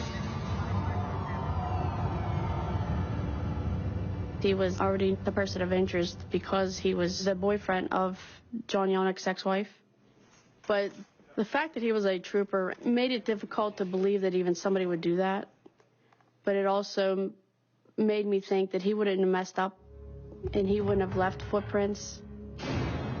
But once I got the psychic's information, we wanted to look into it a little bit more. Police discovered that there had been bad blood between John Yelenick and Kevin Foley. John Yelenick had frequent arguments with his ex-wife, Michelle. So John Yelenick and Kevin would have words, even to the point where the police were called. The trouble is, Foley is a fellow officer, and they have to tread carefully. And their hands are tied while they await results of the blood and the DNA evidence. That was taking the longest. It was like excruciating for not only the public, but for us. In the meantime, analysis of the bloody shoe print has eliminated one suspect. Tom Hughes wears a shoe a full 3 sizes larger than the killer's. It was a relief to know that Tom was cleared of being a suspect at that point. Her family name cleared, Melissa wants police to meet with the psychics. I was very skeptical of psychics, but I said I would go. I said I would, go down to the house and keep it in the back of my mind that maybe it would work, maybe it would help. 4 months after the death of John Yelenick, the Vincent sisters meet the Blairsville police at the murdered dentist's home. They gave me information about a reddish-colored SUV. I was taken back. Kevin Foley drives a maroon-colored SUV-type vehicle. As we were walking through the kitchen, John's spirit yelled out and said, "Pay close attention to the footprints." It appeared to me that it was an expensive running shoe, and also I could tell the size. It was like maybe a size 10. There's no way they could have known that. Even if they got a tape measure, there's no way they could have known it because it was faded by then. The psychics offer a prediction. The killer did leave evidence at the crime scene. Evidence they believe will be his downfall. John Yelenick has DNA of the killer underneath his fingernails. And we told the police, you need to pursue this. Would the long-awaited DNA results be the key to the case? Then, a final perplexing revelation. Over the footprint, I had a flash of dog tags. Whoever had these dog tags helped kill John Yelenick. This person has a military background. The psychics have given the police more to look into. But will their clues lead the police to the evidence they need to arrest one of their own? 4 months have passed since the murder of dentist John Yelenick. The police suspect a state trooper is the killer. Their suspicions are confirmed by 2 psychic sisters who offer more clues. The psychics actually gave us things to work on. The dog tags, the military, the SUV, and the footprints. The psychics say their vision of dog tags means the killer has a connection to the military. I was sort of skeptical about that, thinking that, yeah, they got the car right, they got the possible trooper right, but he wasn't in the military. He didn't have dog tags. We looked into it further, and indeed, he did have a military background. The police ramp up their investigation into the state trooper and make a damning discovery. We found video evidence from local gas stations that Kevin Foley was driving through town. He didn't have to travel through Blairsville to get back home, and yet he did. Kevin Foley had means. He had motive. And now it's clear he had opportunity. But police still don't have enough hard evidence to make an arrest. And Foley's not talking. He's hired a lawyer. We were unable to get to Trooper Kevin Foley. He was not cooperating with us, so we requested State Attorney General's office to step in and assist us in investigating the crime. A local police department, like the Blairsville Police Department, does not have the resources or the manpower to investigate a murder for months or years on end. So it became quite apparent that they were going to need help. The concern was, should they call in the state police to investigate this, considering one of their prime suspects was a state police trooper? And that's why both the state police and Blairsville Police agreed that an independent agency needed to be brought in to investigate this, hence the Attorney General. This was a very circumstantial case. This wasn't a case with a confession or with an eyewitness. So it had to be built piece by piece. Deputy Attorney General Anthony Carjacked brings some much-needed muscle to the case. One of the key pieces of evidence in this case certainly were the bloody shoe prints. This was a shoe print made from a Asics Gel Creed or Gel Creed Plus between a size 10 and a 12.5. Only 25,000 pairs were ever sold in America. Carjacked learns that Kevin Foley owns a pair. That company had a discount for officers. Kevin Foley was one of their best customers. He bought a lot of things from them, including the exact size and make that could have made those shoe impressions. While there's mounting circumstantial evidence pointing to Kevin Foley, there's still nothing to place him directly at the crime scene. And then the DNA results came back and showed that there was a match to Kevin Foley. Kevin Foley's DNA had been trapped underneath his victim's fingernails, just as the psychics predicted. 17 months after the murder of the Blairsville dentist, the police finally arrest Trooper Kevin Foley. There was shock throughout the community. Half the community didn't want to believe, couldn't believe, that a state trooper could actually commit a murder. The other half had no doubt it was him. This was a 1.5 year long investigation. Clearly, this wasn't going to be simple. This wasn't going to be an easy conviction. The preliminary hearing itself, where the police have to lay out all the evidence they have against the suspect, took hours. We weren't even sure it would get that far. We thought perhaps a judge might throw it out right there, but he didn't. At the trial, prosecutors argue that Kevin Foley had ample motive. The jurors found out that Dr. John Yelnick's divorce was just 1 day away from being finalized. If that happened, Foley's live-in girlfriend, Yelnick's estranged wife, would lose $2,500 a month in support. And Foley had another motive. He had it in his mind that John Yelnick was a bad man, a child molester. During Yelnick's bitter divorce, his estranged wife made accusations. She even took John to court. Although he was cleared of all charges, Foley never stopped believing John was a monster. Kevin Foley made no secret of his ill will towards John Yelnick. He just would tell anybody that John Yelnick was evil, should be killed, even asked one trooper to help him kill him. The prosecution paints the jury a vivid picture of the events of April 13th.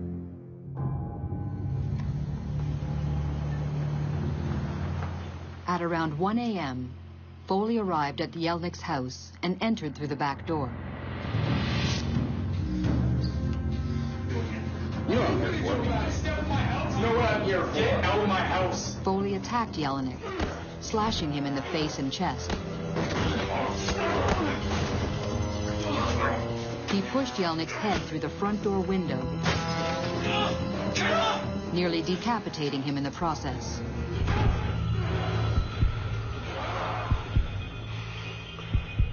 The pathologist testifies it took up to 9 minutes for John Yelnick to bleed to death.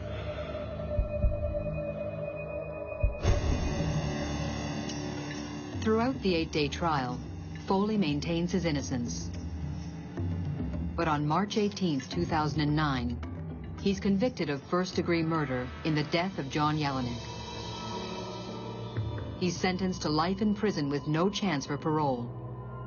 he is appealing the verdict. He was the most wonderful person in the world.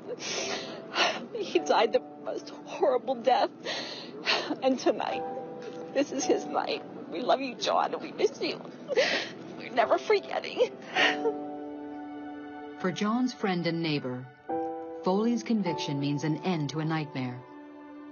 And she credits the Vincent sisters for their part in solving the case. I believe that the psychics were helpful in this case.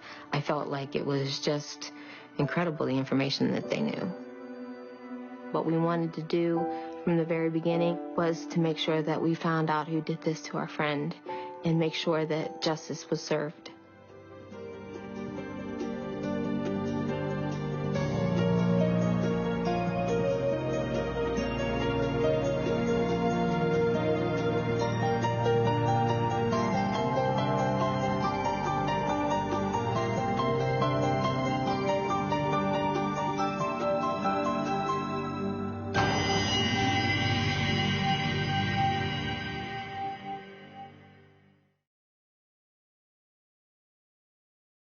This time on Psychic Investigators. In Maryland, a promising young Harvard grad vanishes. This 23-year-old woman had just disappeared.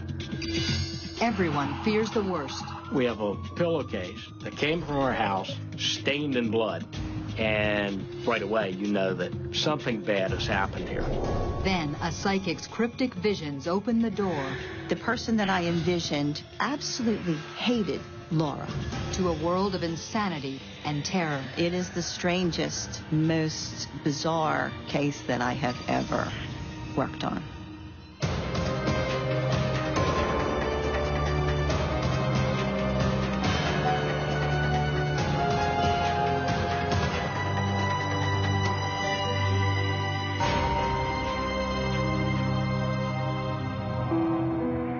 Bethesda, Maryland, an affluent suburb just minutes from Washington, D.C. Home to movers and shakers, professionals and politicians. Home to 23-year-old Harvard graduate Laura Hoatling, who's just moved back in with her mother and landed a job at a PR firm. But on the morning of October 19th, 1992, Laura doesn't show up at work. Her co-workers call. No reply. One of them is a good friend. Concerned, she phones Laura's brother. Laura was extremely responsible, and she was very considerate, so she would have called, and I was quite sure of that. I knew something was strange. Warren Hoatling, a teacher, heads over to his mother's house to check. His sister isn't home. By nightfall, there's still no sign of Laura. Increasingly worried, he calls the police. Sergeant Rich Fallon was on duty that night. The police took the report, and nothing was done for at least a day. You give them 24, 48 hours to show back up, then after that, you start getting concerned. Their mother, Penny Hoatling, is away at a conference. When Warren calls her, she cuts her trip short and returns home. Because the police weren't able to do anything, we wanted to do something. We were convinced that there was something going on, there was something wrong. And so a lot of Laura's friends got real active. They put together a poster. It was very important to us to try to get, information out there so we could find something out. Laura Hoatling's disappearance is big news in Bethesda. In the upper crust homes, a crime or a missing person is rare, especially in a family like the Hoatlings, where you have a daughter who went to Harvard, the mother is a psychotherapist. Crimes like that just don't happen in those kind of families. Adrian Havel writes about the story. Laura was virtually the all-American girl. She had everything going for her. She was very accomplished, a fantastic student. She was 6 feet tall, very long-limbed, and she had a really sweet smile. After 2 days, there's still no word from Laura. The police launch a full-scale investigation, starting at her home. There was nothing suspicious, nothing unusual, nothing disturbed in the house. Didn't appear to be any break-in. The police canvassed the neighborhood. Curiously, A neighbor's nanny tells them she saw the tall, slim blonde leaving for work at 8 a.m. She said every day, Laura comes out of the house and waves to the children and her. And this day before, Laura had walked out of the house. She was wearing a trench coat and slacks, and nothing seemed unusual except for the fact that she didn't wave. If Laura left home at 8 that morning, where is she now? It really was baffling because this 23-year-old woman had just disappeared. Harry Gearing handled the press for the Montgomery County Police. You have to keep your mind wide open to any possibility. Did she have a boyfriend? Did she have some reason to run away? Was she running away from something? So you have to ask some difficult questions. It was very, very uncomfortable to not know what was going on. Part of you says, don't make things up. All we know right now is we don't know where she is. That doesn't necessarily mean anything. But I didn't have any kind of explanation. And so that was frightening. Police interview friends and family. They search local fields and woods. Then, 4 days after Laura's disappearance, a discovery that throws the investigation in a whole new direction. Half a mile from Laura's house, cadaver dogs uncover a bloody pillowcase. The blood-stained pillowcase was not just your average kind. This was a high-dollar pillowcase. The normal person wouldn't have this in their house. The police match the pillowcase to the linens at the Hoatling home and send it to forensics. This is still a missing person case, officially, because you still don't have concrete evidence to suggest that there's been a murder. But when you have bloody evidence, it really is very strongly suggesting foul play. That was kind of a confirmation for me that something bad had happened, which I already felt pretty strongly was the case at the time. In fact, I remember it was a point of conflict with the police about what kind of investigation it was, whether it was a missing persons investigation or a homicide investigation. The Bethesda community at first was more puzzled than fearful. But when reports began to show up on television about not only Laura being missing, but police crews finding blood, then they began to get worried. 4 days after she vanished, the blood-drenched pillowcase suggests something terrible has happened to Laura Hoatling. But what? A local psychic, famous for locating the missing, claims she can help. This psychic was known to the police because she helped us out in a previous case. I think it was in 1991. We had a police dog go on missing. And with the psychic's help, the officers were able to recover that dog. So when she approached us with information about the Laura Hoatling case, I think the officers were willing to listen. The picture I was seeing was of a woman, but her energy was very masculine. The person that I envisioned was very jealous of Laura, very jealous. A week after 23-year-old Laura Hoatling vanishes from her Maryland home, police have no idea whether she's alive or dead. A psychic offers to help. Deborah Heinecker claims to read energy from photographs and personal objects to help locate the missing. I call it tuning in, and I basically remove everything from my mind, make my mind a blank slate, and then I focus on whatever it is. A police officer agrees to meet with the psychic to discuss the case. While holding the missing persons poster, the psychic sees a puzzling image. I got a vision of someone in my mind. It was a woman, but it was very strange to me because she had a male energy, and the male energy was very strong, and I found that very confusing. The person absolutely hated Laura, and actually this person was very jealous of Laura, very jealous. I had visions of the person wrapping Laura in what looked to me to be a sheet or a comforter, and I felt that the person changed into Laura's clothes. and carried her out. At that point, I felt relatively sure that Laura was no longer alive.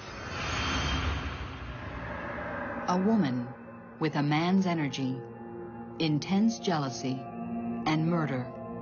Detectives agree Laura might be dead, but they're mystified by the psychic's strange visions. Basically, what is that? What's a woman with a man's energy? And it really didn't fit in because we didn't believe it was a woman that did this. We believe it was a man that did this. As the investigation gathers speed, lab testing confirms that it's Laura's blood on the pillowcase recovered in the woods. That would indicate that something must have happened in the bedroom. So we then went into Laura's house and we stripped down the bed. And her mother mentioned that these sheets that are on the bed don't belong on this bed. These are for the guest bedroom. And there was no mattress pad. And we examined that mattress and there was no sign of blood. Police opt to use a new chemical to look for blood. Luminol reacts with the hemoglobin in the blood and it becomes luminescent. They sprayed it, turned out the lights, and that mattress glowed. And it was like the 4th of July. All of this blood suddenly appeared, and we couldn't see it because the suspect had cleaned it up. The police are now almost certain that Laura is dead, just as the psychic predicted. What was told to us was that there was blood on the mattress, and there was enough blood that a person could not have survived losing that much blood. So that was a confirmation that she was dead. In all likelihood, Laura did not leave her home alive. The idea that she had come out the next morning and was walking down the street did not match at all. The neighbor's nanny, who said she saw Laura leave at 8 a.m., the morning of her disappearance, was clearly mistaken. But if it wasn't Laura, who was it? You have a prominent young woman murdered in her home, so presumably there's a killer running loose. So there's a tremendous amount of pressure to find out who did it and catch him. The police look again at everyone who might have seen Laura. I talked to the mother, asking her about who hangs around here, who are her friends, and Laura Hodeling's mother said, well, we can check with Haddon Clark. Haddon Clark is the family gardener, a homeless man roughing it in the woods outside Bethesda. Laura's mother hired Haddon through a church rehab program and wants the police to leave him alone. She said, he has psychological problems. I'm sure it's not him. He is not a violent person. And I would prefer that you not even think of him as a suspect. Back at the station, Fallon briefs his superiors. The name Haddon Clark has a surprising effect on his captain. And he immediately just said, oh my God. Haddon Clark has a dark and twisted past. He's a paranoid schizophrenic with a string of disturbing arrests, including malicious destruction of property and theft. Worse, he was a suspect in the still unsolved disappearance of a little girl in Silver Spring, Maryland. We brought in and talked to detectives that had interviewed him years before, and they told us, hey, look, this guy is strange. I mean, he is odd, and he's very capable of doing this. With the gardener now their #1 suspect, police start following Haddon Clark. But they can't arrest him. They don't have enough evidence to tie him to Laura's disappearance. There was a point at which the police were suspicious of Haddon, and we were resistant to that, actually. We thought, oh, it could be Haddon. He's harmless. And we caught holy hell over it. Laura Hodeling's mother was furious that we were focusing in on him. It's not fair. He's a very gentle person. The minister at the church was furious and said, leave this man alone. Homeless advocates were calling the police department and raising hell that we were looking at this homeless man. But then, more lab testing on the pillowcase reveals something highly incriminating. An impression of Haddon Clark's thumbprint in Laura Hodeling's blood. And our lieutenant at that time said, notify patrol throughout the county. We want this guy. Find him.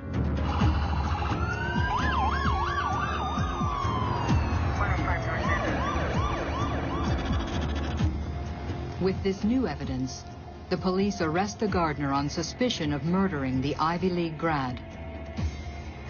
We trusted Haddon, and we found out that that trust was misplaced. And that was very difficult.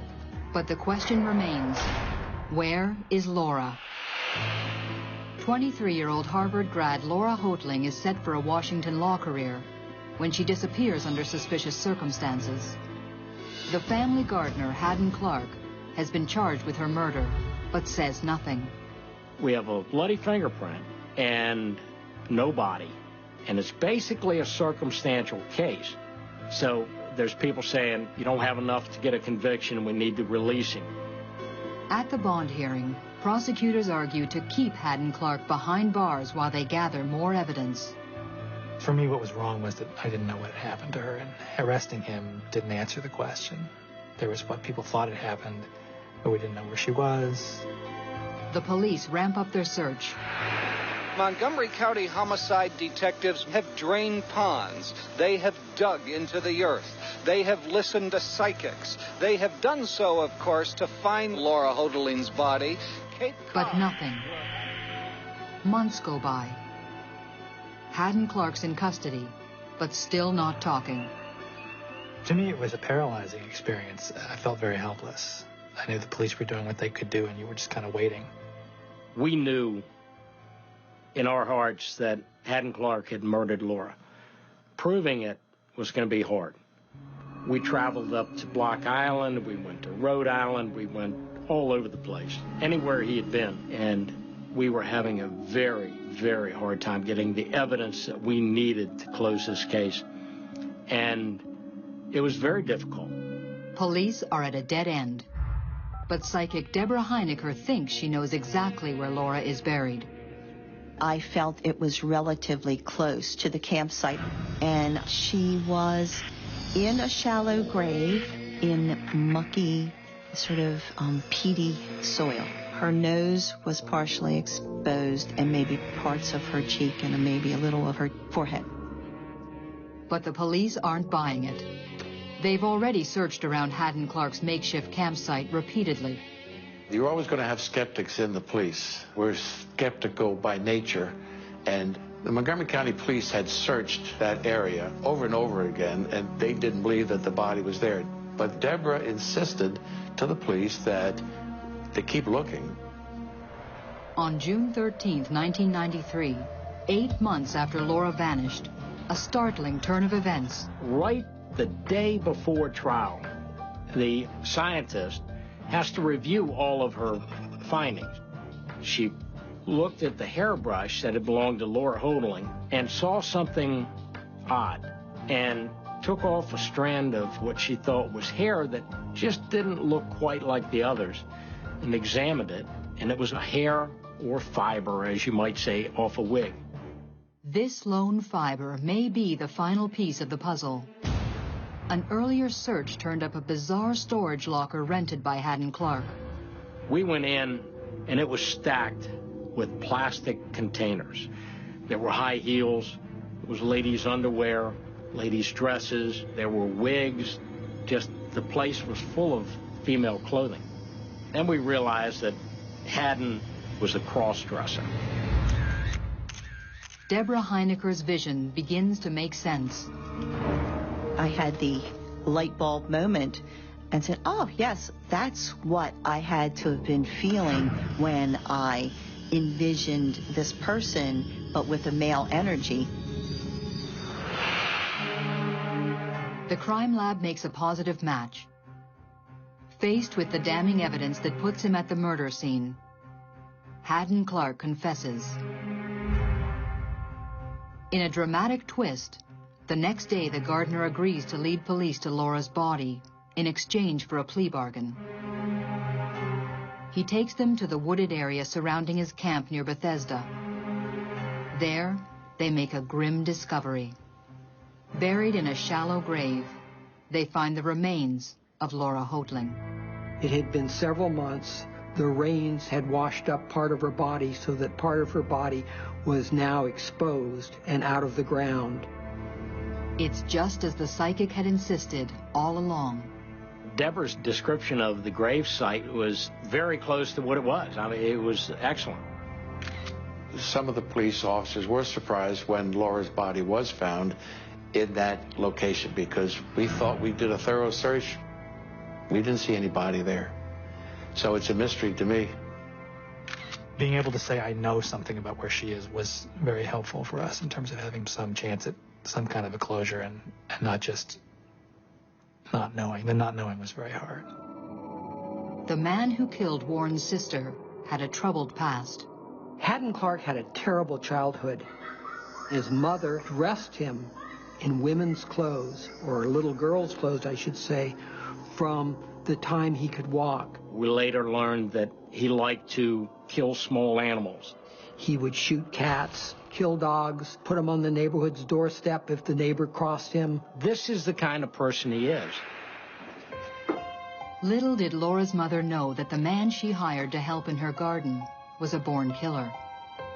But why Laura? Penny Hodling may have treated Haddon Clark, her gardener, her handyman, a lot like a son who came around and did odd jobs. Haddon had become attached to Mrs. Hodling, thinking that, she was like a mother figure. What came up is that Laura had just recently returned from Harvard and had moved into the house. He began to think of Laura as usurping him in the household. She was replacing him. Haddon may have thought Penny Hodling was his mother, but she wasn't. He was really, when it came down to it, the gardener and the handyman. And a rage did build up inside him, I believe. With Haddon's confession, a full picture of a savage crime is finally revealed. In the early morning hours of October 19th, Haddon Clark let himself into the Hodling house. Wearing a blonde wig, he entered Laura's bedroom and woke her up. She must have been in total terror when she saw him there, especially since he was wearing a wig. Clark then bound her limbs with duct tape and suffocated her on the bed.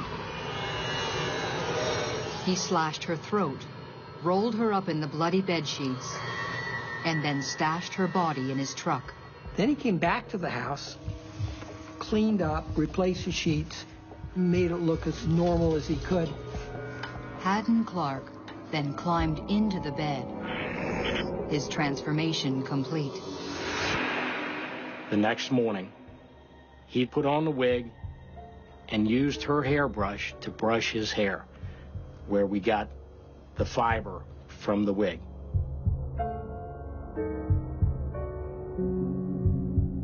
At 8 a.m., he left the house with Laura's briefcase, dressed as a woman and wearing a wig. That's who the neighbor's nanny saw leaving. Later that same night, Haddon Clark buried Laura Hodling across the highway from his campsite. For me, sadness was the predominant emotion at the time. And disbelief. Murder doesn't happen to people that I know. It doesn't happen to people I care about. And life isn't supposed to be this way. That was all changed for me. With his plea of guilty to second-degree murder accepted, Haddon Clark was sentenced to 30 years in prison for the murder of Laura Hodling. He later leads police to the remains of Michelle Dorr, the little girl he was suspected of murdering. He claims to have killed others, whose bodies have never been recovered. But the police have recovered Haddon's stash of trophies, including Laura Hodling's high school ring. It is the strangest, most bizarre murder case that I have ever worked on. The psychic in this case helped us out. So I'm open to using psychics. If she can help me, I'm very glad to take her help to help me close cases. I don't think I fully appreciated the impact Laura had on other people's lives until she died. For her memorial service, it was a spectacular group of people, and they really, really loved my sister. And I was very touched by that. She's a beautiful person, and I miss her. I miss her.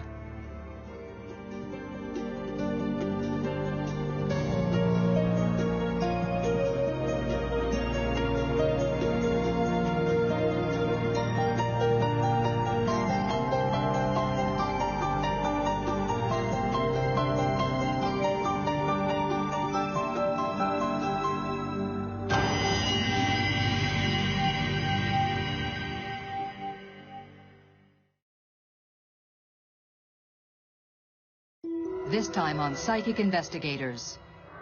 In an LA suburb, a nurse is carjacked. They needed money, let's go steal it. But where is she? And is she alive or dead?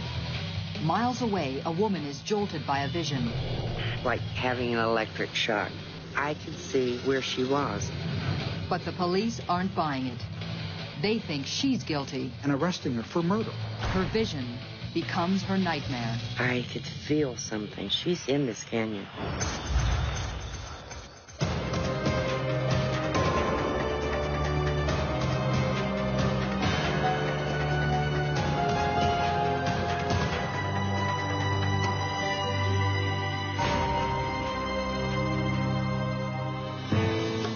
18 miles from downtown Los Angeles is the district of Pacoima. Today, it's a quiet working-class neighborhood. But in 1980, it's a different story. Violent crime was on the rise, and homicides peaked in the city of Los Angeles.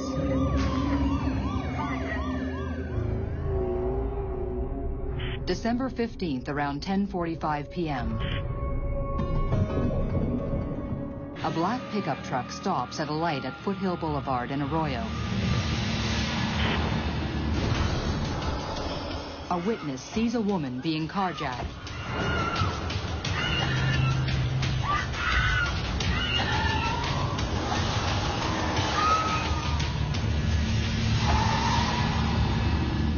And one of them jumped her on the car, on the driver's side, and the other one comes running around on the other side, and she was screaming. 6 hours later, 5 a.m., the LA Fire Department responds to a report of a vehicle on fire in the 1100 block of Bromont Avenue. Thinking the truck might be stolen, the LAPD is notified. At 4:30 that same day, a distraught woman enters the Foothill Division of the LAPD. An individual wanted to speak to a detective about a missing person. Patrick Conway was a 20-year veteran with the Los Angeles Police Department. I talked to a lady named Shirley Trissell, and she told me about a friend of hers, Melanie Uribe, who had left for work the night before and never arrived. She and other friends had spent the night and most of the day searching for her. At about 3:30 in the afternoon, she had discovered the truck Uribe was driving on Bromont Street, burned. The same truck that the fire department had responded to at 5 a.m. Melanie Uribe was 31 years old. She was a nurse. She was a single mother, was a very dependable, reliable, responsible individual. I personally, at that point, feel that Melanie Uribe has probably met with some sort of foul play. He starts searching for evidence by checking the woman's burnt-out truck, but comes up with nothing. So what we wanted to do now was find whether there were any other witnesses we were unaware of who might have seen more or knew more. The LAPD goes back to interview the witness of the carjacking the night before.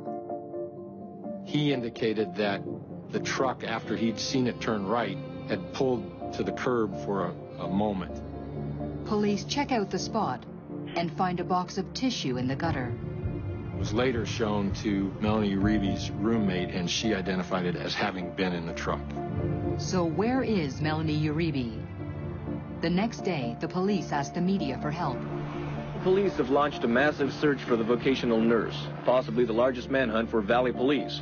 Following a door-to-door search in the area yesterday, equestrian patrols set out along the foothills near Lopez Canyon this morning. We focused our attention on Lopez Canyon because Lopez Canyon was a logical location based on the known factors: where the truck was taken, where the truck was burned. It's a remote area that would be a good place to leave somebody.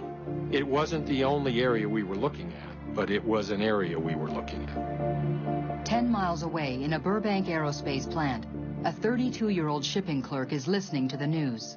About 3 o'clock, there was some kind of announcement that they had found this missing lady's vehicle. What happens next turns Etta Smith's life upside down. But then they said they were making a house-to-house search. I instantly heard as if someone said to me very clearly, "She's not in a house." As soon as that thought registered, it was as if I were looking at a video or a movie. I didn't know if she needed help or what. No matter what I did, I could get away from it for a minute, but as soon as I had a free space in my head, it would come back to me. Why won't this leave me alone?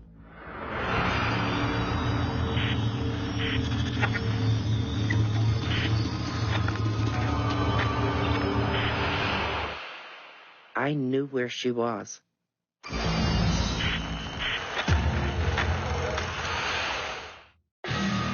In L.A., a shipping clerk has a sudden disturbing vision of Melanie Uribe, a nurse who had been carjacked the night before. I could see where she was. Going up into the canyon, I could see the curve in the road, a dirt path going to her, and a hill behind her. I've never experienced anything like this before in my life. Nothing of a criminal element. I have, ever since I was a very small child, seen things before they would happen, or seemed to know things that I shouldn't have known. When I shared it with my mother, she said, "Whatever you do, don't ever tell anybody." I just pretty much kept it to myself. Unable to get the vision of the missing nurse out of her mind, Etta knows this time she has to tell someone. When I get to a certain point, if I turn right, I'm going home. If I turn left, I'm almost immediately in front of the police station. So the argument I'm having with myself is, should I tell them or should I not? They're going to think I'm some kind of a nut. So what? What if you don't tell them and nobody gets to her in time? I couldn't turn my back on that if there was a possibility, the slightest possibility, that I was right. I turned left. At the Foothill Division Police Station, the reluctant psychic speaks to a detective named Lee Ryan. I have something I have to tell you. This missing lady, I could see where she was. Can you show me this on a map? And I said, sure. Lopez Canyon is a remote hillside area in the San Gabriel Mountains above Pacoima. He said, "You know, we haven't checked that area, but we will." And I remember looking at him and saying, "I have the feeling I will too." My mom came home late and she had a peculiar look on her face, like she was troubled about something. Etta's son, Andy, was 9 years old at the time. And her and my cousin started talking about it, about her vision and seeing where this woman was, and kind of freaked me out a little bit. It was about 4:15 maybe. I wanted to go before it got dark, and this was December. And immediately when I said, I have to go to this place, curiosity took the best of me, and I wanted to go look too, me and my sister. So we got in the trans van, and we left the house, and we drove to that area where Lopez Canyon is located. We'd go up Paxton Street, we'd cross Foothill, we'd go under the 118 freeway, and there's a sharp left turn that takes you into this canyon. When we started slowly driving up the canyon, she said, keep your eye out, keep an eye open, be looking left to right, tell me if you see anything. And she was all the while, she was just kind of getting a feel out the air or something, just looking around, trying to catch whatever it was she saw, I guess. We slowly just made our way up the canyon, which was probably about 3 miles to the top. We pull over, and I'm looking around to see if I see anything. And I said, I don't see anything, but I feel her. She's in this canyon. My mom was truly convinced we were in the right spot. It's got to be back down the hill. We started to work our way down. We were just about ready to give up. I noticed tire marks on the left embankment and tire marks on the right side. The area was big enough to where you could pull off and stop. And there's not a lot of areas up there that you can do that in. Something doesn't look right. It stood out. It was pronounced. And so I walked over and I laid my fingers into the impressions of the tire tread. I felt trauma, scared. I knew that this was tires from her vehicle. I pulled back onto the roadway. Had only gone about maybe 25, 30 feet. My sister actually saw something off to the left. She said, "Wait a minute, Mom, I see something." From there, we started to, one by one, go out. The way it looked was just eerie. An open row with bushes on both sides. To me, it kind of looked like a church aisle, you know, with, like, the bushes being pews. I was only 9 years old, so it was kind of weird. And then there she was. When my eyes get to the end of this object I'm looking at, she had on white nurse's shoes. And I said, "Oh my God." My mom and my cousin freaked out and started running. You know, me being so young, I want to run too. I said, "I've got to get to the police." As they head down the canyon, by chance, Etta spots an LAPD cruiser coming up the canyon. I blew my horn, threw on my brakes, flagged him down. And I told him, "Look, we've just found somebody's body." He comes back and he says, "Well, it is a body." And I said, "Is it the nurse?" He said, "In all probability, I think so." Etta Smith has found what an entire police force has been searching for. I came to the station and Ryan contacted me and told me that a woman had come in, a woman named Etta Smith, and told him she thought the body might be located somewhere up in Lopez Canyon. Within 30 minutes, I was notified that the body had been found in Lopez Canyon. Conway then heads to Lopez Canyon to meet with the officer who takes him to the body. And what I saw was a white female laying face down with significant head trauma. And there wasn't any doubt in my mind that she had been murdered. I then directed officers to secure that location for the night because I didn't feel I could do an adequate crime scene. It's not possible for the investigating officer to do every step of the investigation. You have to use other resources, other detectives who are just as capable as you are. Conway sends detectives to talk with Etta Smith about her so-called psychic vision. It went on for hours. It went on till 10:30, maybe at night. I don't think they're believing me. I kept telling them the same thing. But this one officer, he became really belligerent, threw a chair, and raised his voice to intimidate me. "What, you think I'm involved in this? If I was capable of this, my husband would have been dead a long time ago. I'll take a lie detector test. I'll prove to you. I don't know anything about this other than what I've told you." They take her up on the offer. They said, "You failed." Her children are brought in for questioning. Still remember this guy. Gives me a lollipop, you know, and asks me a few questions. I'm answering now because I feel comfortable. But apparently it wasn't the answers he wanted to hear. And he just switched on me like that. And he started yelling at me and went from good cop to bad cop, as they say, and just totally scared me to death, you know? Yeah, I want my mama. I'm done. I wanted to keep my lollipop, but I was done. Etta had said that when she drove up the canyon, she didn't see anything. And as she came back down the canyon, I think the 8-year-old announced that she saw something off the road. When the detectives interviewed the other individuals, they were not saying that the discovery occurred exactly that way. It made the individuals talking to her skeptical. At that point, all conversation was over.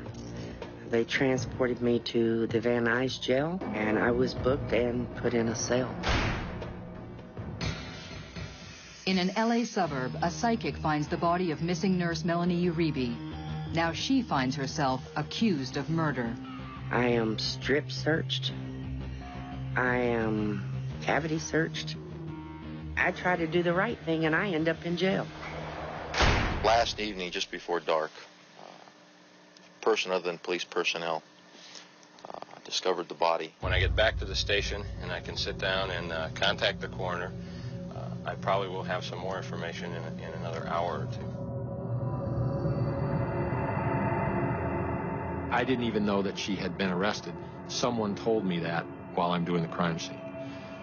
That caused me some concern because it had been my hope to, as time permitted, to eventually interview her in an effort to find out how she knew the information she knew. When I was told she was in jail, I believed that interview would be difficult because she likely would have contacted an attorney at that point. I had conversations with people who were involved in the decision to arrest her in an effort to release her. I did not believe for a minute that Etta Smith was involved in the murder. But in order to get the psychic released, the detective needs to find the real killers. He has little evidence, except for a tissue box and a vague eyewitness description of the carjackers. December 18th, 1980, 24 hours after the discovery of the body, Conway gets his first major break. A woman calls, saying she knows who was involved and claims to have the murder weapon. I did not tell her what the weapon was. I said, well, if you have the weapon, I'll know if you're telling the truth, so you tell me what the weapon is. She told me on the phone that the weapon was rock. The coroner's report says the single mother had been beaten to death with a rock the size of a volleyball. She expressed fear from the suspects, ultimately hung up and did not identify herself. December 20th, another informant calls the detective. He says he also knows who was involved in the murder. He ultimately agreed to meet with me in a parking lot. We then interviewed some of the individuals he named. Those individuals provided us with first-hand accounts of what they had been told by one of the suspects. That suspect is 17-year-old Norman Willis of Pacoima. Willis invoked his Fifth Amendment rights and did not speak to us. But Norman Willis's parents do talk. They identify a friend of their son, 20-year-old Lewis Morgan. He had an outstanding traffic warrant, and we arrested him for the traffic warrant. I advised him of his rights, and he waived his rights. Morgan initially denied any knowledge. He ultimately confessed to being involved. I think he just wanted to tell somebody. Lewis Morgan states that on December 15th, he, along with Norman Willis and a third man, 21-year-old Spencer Nelson, decided to rob someone.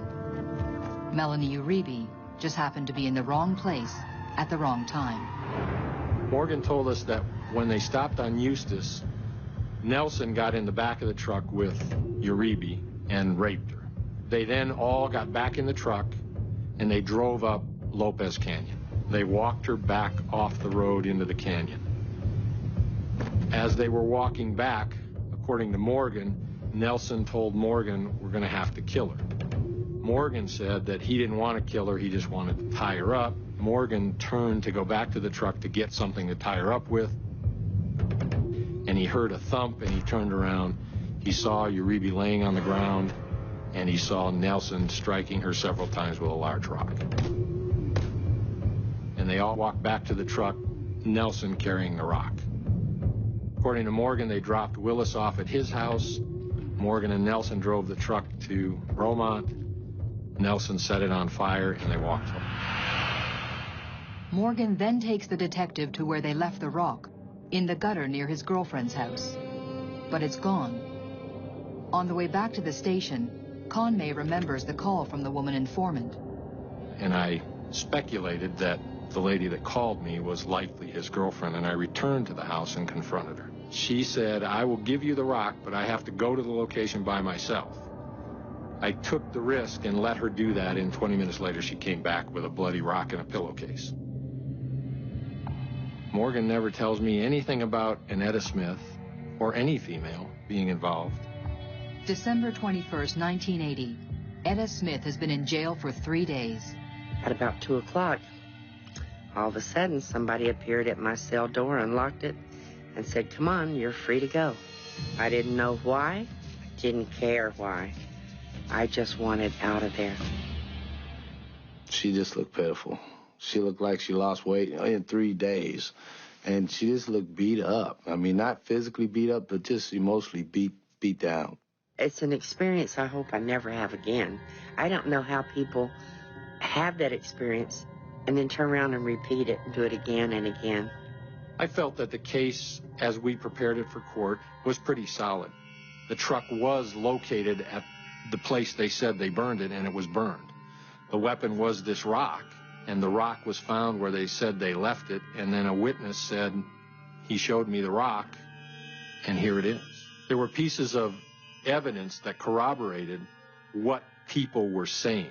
Norman Willis, Lewis Morgan, and Spencer Nelson are charged with first-degree murder, accessory to murder, rape, and kidnapping for robbery. They needed money, so the obvious solution to them was, let's go steal it. Nelson had been in prison for a couple of years for a kidnap rape. Nelson's motivation, in my opinion, for killing Uribe was the prior victim, when he went to prison, identified him and testified to the rape and kidnapping. So I believe that Nelson never intended to let another victim live. They're convicted and sentenced to life. But what happened to the woman whose psychic vision led police to Melanie Uribe? Never a word. Not a letter, not a phone call, nothing. They treated me like so much dirt that you kick out the door and the wind blows away, you know, with never another thought. And that really hurt. That really hurt because they were wrong. A year later, Etta Smith sues the LAPD for false arrest. Just because you're unusual, it doesn't mean you don't have rights. James Blatt was her attorney. She went out on a limb to try and find someone, although in an unconventional way, and she was successful. And for that, she was literally brutalized for 4 days. I got dysentery and lost 12 pounds in 72 hours. There was no probable cause for her to be arrested, simply because she found the body in an unusual way, and arresting her for that, for murder. I'm glad the jury agreed with us, and the judge agreed that having a psychic phenomenon is not probable cause to arrest someone. I'll entertain anything that might provide me with information that's helpful in a case. Police agencies have long talked to and used information from people who say they're psychic, frequently with some success. The answer to some questions is that there is no answer. And sometimes individuals have different gifts, and they could utilize those gifts to help people. Yeah, I still pray for that lady. Every now and then she'll cross my mind, or I'll say prayer for her and everything. And I'll never forget Melanie Uribe. I'll never forget what happened to her. Melanie was a victim of a senseless crime. I have no regrets of making the choice that I made. I didn't understand what made me do it then, but if I had it to do over, that I would do the same thing today.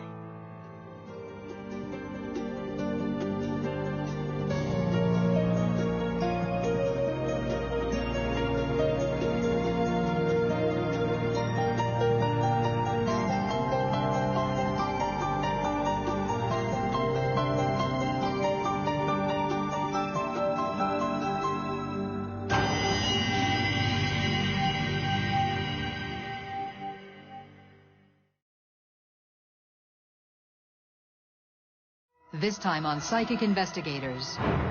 In Napa Valley, 2 young women are stabbed to death in their home.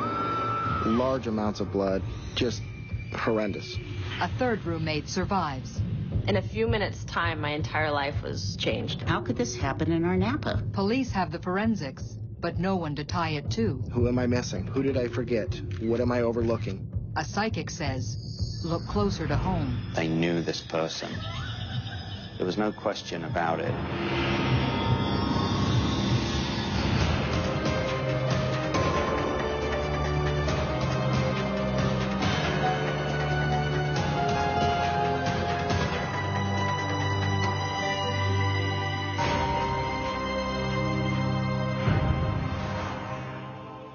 Napa Valley, the heart of California's idyllic wine country. a place of vineyards, breathtaking views, the good life, and if nothing else, a safe place to live. And then, Halloween 2004. This is 911 emergency. What are you reporting? Oh my God, we got attacked. Who attacked you? I don't know. I don't know what happened. Okay. Most of my roommates got hurt. Oh my God. I think they're dying. I swear to God. Do you know who might have done this? Oh God.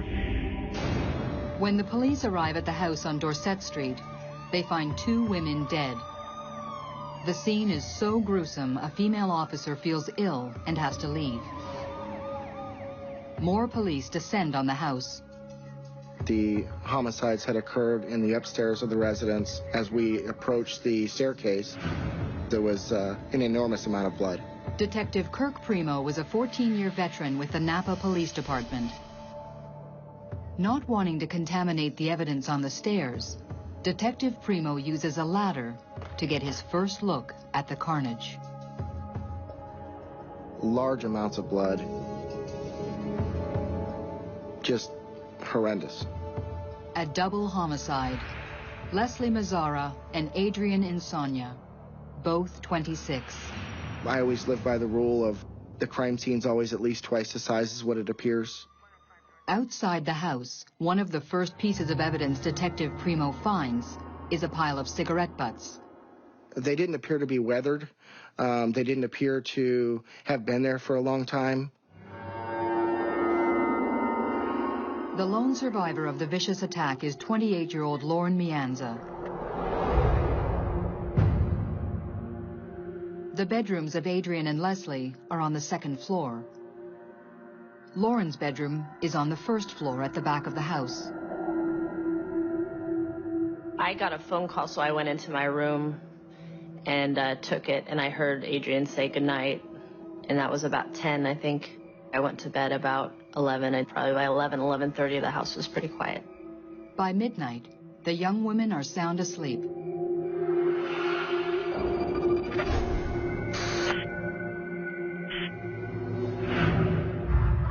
I had never heard anything like it. I knew right away that it was something awful. And then I went to my door and stood kind of in the doorway under the stairs. I heard a male flying down the stairs. I figured I was next, not knowing what to do. I ran into the backyard. I've never, ever felt that terrified, like I was in a horror movie. I thought I was going to die. It was quiet except for screaming. I heard him kind of leave the house. Adrian, which I knew was her voice, she'd stopped screaming, but she was calling out for help. There's blood everywhere. Adrian just lying down next to her bed. She was alive still, but I could tell in her eyes she was gone. I had never really seen someone die before.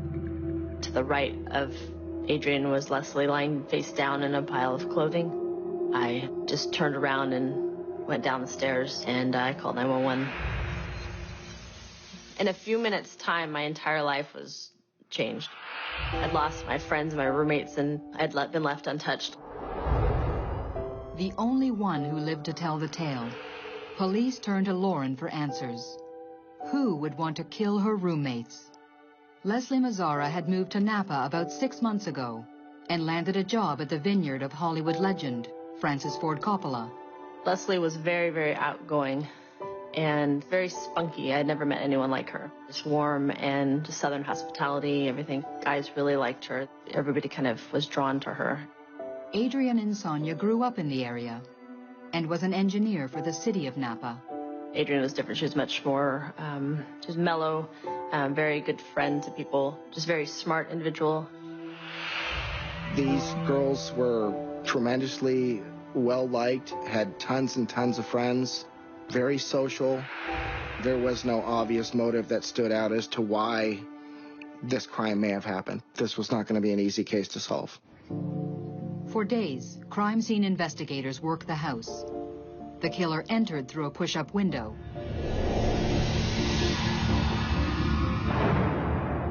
There they find fibers and what they hope is his blood. Nothing appears stolen. He's left no fingerprints and no weapon. All the evidence is sent for testing. Well, the first reaction from the community was just shock and disbelief that something like this could happen in our quiet little Napa. Marcia Dorgan covered the story for the Napa Valley Register. People were worried, they were scared. I mean, they didn't know if they had a serial killer out there running around. But the police don't think the murders were random. They think this is a crime of passion. A pattern of the blood evidence that was collected, the anger and aggression. The autopsy results support their theory. Cause of death, multiple stab wounds. Focus was that the killer may have been an acquaintance or someone known to Leslie, as Leslie did leave a more active social life. Leslie just attracted males. She had a lot of men interested in her.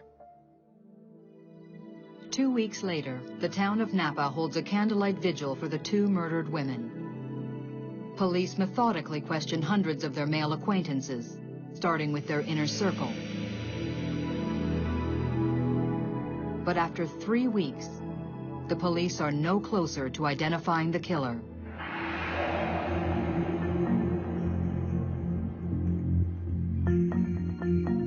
Daylight savings had started, so our days were very short, unfortunately. So any darkness, I couldn't stand. Lauren and I, from the day of this incident, we met or talked on the phone daily. Lauren was very eager and very helpful in the investigation and wanted to be kept abreast. So much evidence to process and so many potential suspects. The police are overwhelmed. And then something unexpected. A friend of Lauren's makes an appointment with 2 LA psychics, Marty and Michael Perry. Allie had called me to let me know she was going to see the Perrys, go have a reading with them. She said that she would call me afterwards and let me know how it went. The Perrys work as a team. Marty, an artist, claims to sketch what the spirits show her. It's almost like automatic drawing. I get images of the people on the other side, and very often I'll have artists on the other side work through me. I'm in control, but I'm not. Michael claims to channel them. A medium's purpose is to be the vessel through which a deceased person communicates to a living person without getting in the way. It's like conscious possession. I'm there with you, but I'm not. Allie records the session and tells them nothing about the murdered women. Michael Perry appears to fall into a trance.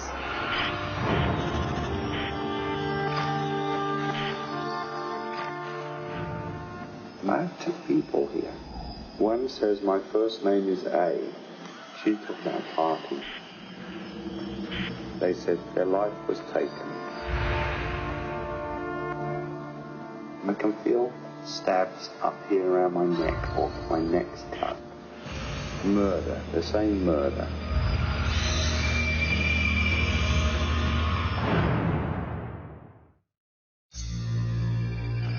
Two young women are stabbed to death in their Napa Valley home, while a third roommate escapes. 400 miles away, a pair of psychics claim to receive messages from the spirits of the murdered women. Michael got on the phone and he said, I need to speak with you. And we set up an appointment for a phone interview or reading. Marty and Michael felt that they could possibly help out in our investigation. I told Laura that I was open for anything. A month after the murders, a phone reading is arranged. Lauren takes notes while Michael and Marty Perry record the session. Marty allows spirits to guide her hand as she begins to sketch, while Michael enters a trance and establishes contact with the murdered women, Leslie Mazzara and Adrian Insomnia. You know, she's the loudest one. She's the talker to me. Michael had told me that Adrian was coming through more clearly. She had a very analytical mind. She was definitely in the forefront of everything, whereas Leslie kind of stood back. She said you to say you'd be dead too. You understand? Adrian knew that I had left the house. She would have not known I would have left the house unless she was already past and seeing things. Michael claims to see the female police officer who first arrived at the murder scene. She couldn't take it or didn't want to be in there. She left, didn't she? Is what she says.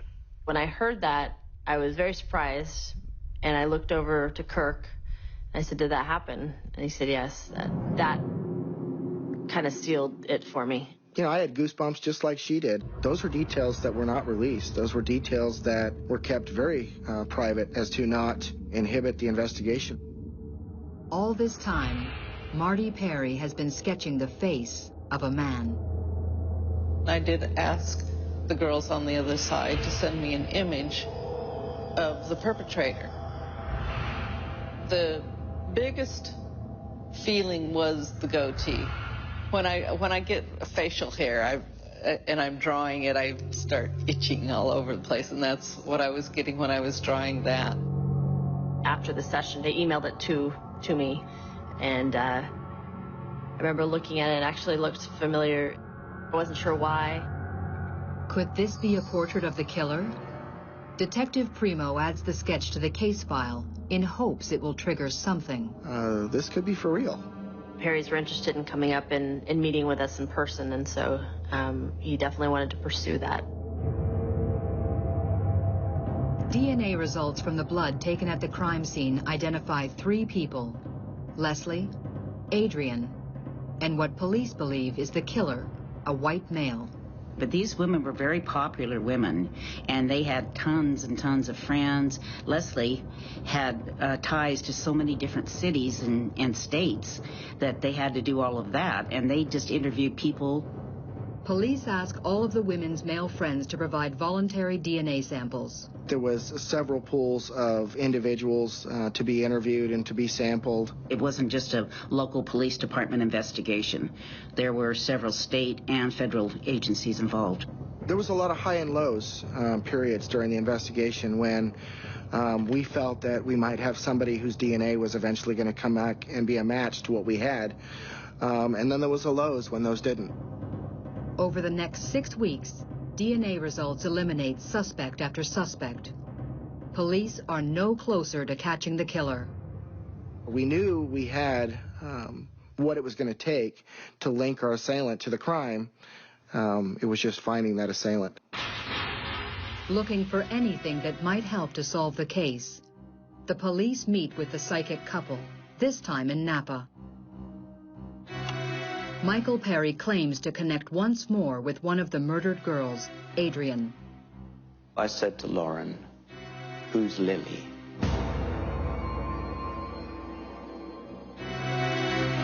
Lauren can only think of Lily Prudhomme, Adrian's best friend. They worked together very closely, so they knew each other well from that. Adrian, when I met her, lived across the street from Lily. The two were so close that Lily had postponed her wedding so that she and Adrian could travel together. But what could Lily have to do with the murders? There was no way that I even would second guess any Lily or anyone related to Lily being involved with this crime. It's something I completely dismissed. I didn't even write it down in my notes. Focus was more on Leslie. So anyone kind of on Adrian's side was not as heavily focused on. So there weren't a lot of flags going up at all. Lauren felt just as I did that it was just Adrian's best friend and that it really didn't have any significance other than Adrian was trying to maybe get a message to Lily. Maybe there are more answers at the house. Lauren was clearly traumatized. You could see it. Yeah, she didn't want to go to the house. I quickly learned my limitations on what I could give and what I couldn't. Even before the police officer and the psychics enter the house, Michael Perry claims to key into the crime. I said, "Oh, there are blood splats that you found out on the porch." I said, "That's his blood." And he said, "Yes, we believe so." I said, "Oh, the window opened up." And he climbed in through the windows and he found blue fibers on the windowsill. Kirk said, "Yes." Inside, no evidence of that horrific night remains. Michael Perry goes straight upstairs. I knew immediately which room it had happened in. Michael ran his hand along the banister and it stopped and said that he believed the killer's blood had been located on the banister in these locations. And in fact, that is where it had been found. So we stood in the room for a while, and of course there was nothing there. It had all been cleaned out. I remember saying to him, you found one girl here and you found the other girl here, didn't you? And he said, yes. Adrian was doing most of the communicating with me, and she told me that the other girl had been stabbed first. Then attacked Adrian, and she put up a big struggle. Then, Michael Perry says what the police already suspect. I strongly felt that it was someone they absolutely knew. There was no question about it in my mind that they knew this person. He has one more message from Adrian. She kept referencing a boyfriend.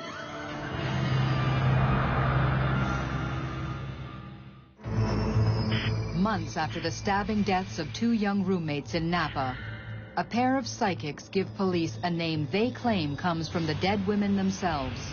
The name Lily. Adrian's best friend, Lily, who was engaged at the time to a gentleman by the name of Eric Koppel, had come over and done some work on the dryer at the residence. Eric Koppel's name had not surfaced. An interview actually had been done with Lily, his fiance, who was a co-worker of Adrian's. The police have interviewed over 1,000 men, but not the 26-year-old land surveyor, Eric Koppel. I added him to my checklist. He was the 11th item on the checklist to make contact with him, to do an interview, and obtain a voluntary DNA sample. When I first saw the picture of Eric, the first thing that stood out was the sketch that Marty and Michael had provided, and how accurate it was, looking almost identical to Eric. It also put pieces together, such as what Lily meant. Before he can interview Lily's boyfriend, Eric Koppel, Detective Primo is taken off the case. My rotation to rotate out of investigations was about to come up. I created this checklist to which I passed on to the incoming detective. The list was never followed up upon, and Eric was never contacted. The investigation inched along for nearly a year. Leads dried up, and no more tips were coming in. Lots of community pressure, lots of community uncertainty, and the pressure was that we need to solve this. And no one wanted answers more than Lauren Mianza. I was fearful that it would just be forgotten about, I think, and become a cold case. It was finally decided through the department that we would go ahead and reveal the brand of cigarette that had been collected and sampled DNA the night of the homicide. A rare brand, and one that had been introduced not long before the crime had occurred. DNA on the cigarette butts matches the DNA of the blood found at the crime scene. Blood, the police believe, belongs to the murderer. We didn't associate with any smokers. And then I stopped. I thought, you know, Lily smokes. And so does her boyfriend at the time. They smoked. So I gave them Eric Koppel's name. September 22nd, 2005. The police released the distinctive brand of cigarettes to the media. Camel Turkish Gold. Eric Koppel's brand. 5 days later, accompanied by his now wife Lily, the quiet land surveyor turns himself in. Was shocked at first, and then it kind of made sense. He didn't stick out, but he kind of just survived under large personality of Lily. No one in the community, and especially people that knew him, thought that Eric was ever a suspect, let alone a killer. Eric Matthew Koppel is charged with 2 counts of first-degree murder with special circumstances, lying in wait and using a knife. He was fearful of losing Lily. He was fearful that Adrian was convincing Lily to leave him. And their wedding had been called off, and he blamed Adrian. Adrian and Lily had planned a trip to Australia together, and so he was just deathfully afraid of losing her. So his answer was, kill the one that's in the way of my happiness with Lily. Kill the problem.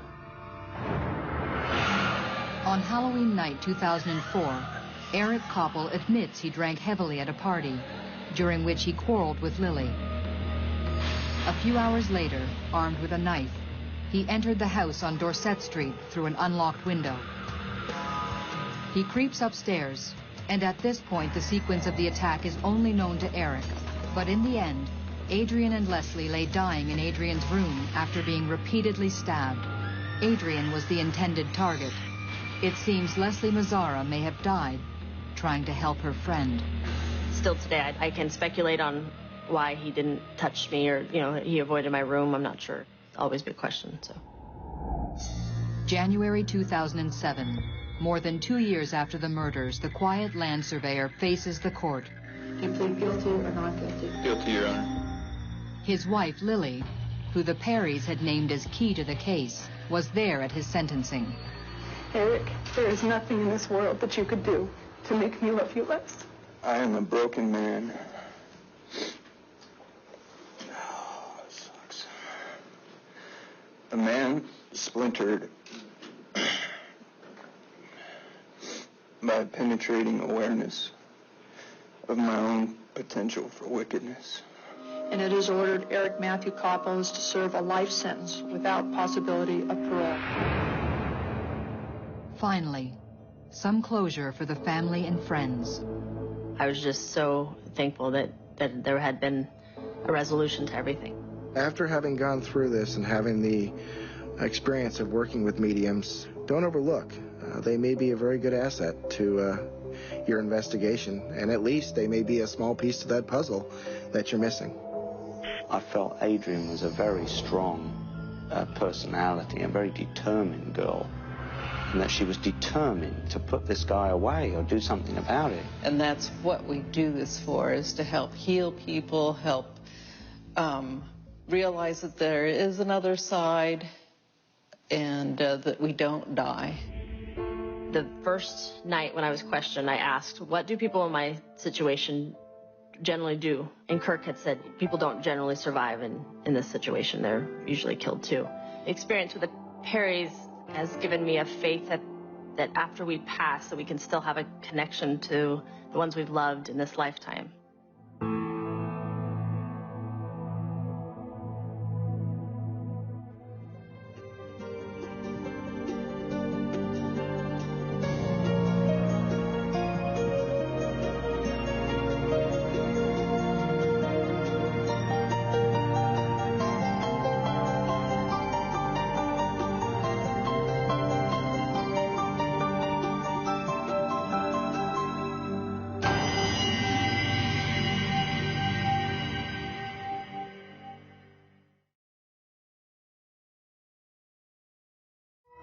This time on Psychic Investigators. In the icy waters off the coast of Maine, a lobster boat disappears. A wall of water that you can't see over. Its captain is lost in the waves. The ocean's full of creatures that are carnivores. A massive air and sea search can't find him. It's a needle in a haystack. But a New York City psychic says she knows where he is. It's an island. He's to the left of that. Laughed my butt off. And she knows exactly when he'll be found. He would be found within 2 days. I know I'm right.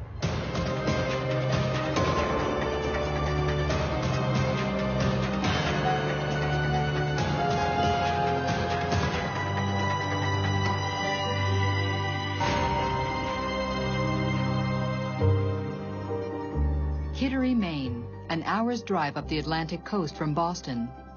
One of the oldest settlements in America, Kittery has always been a fishing town.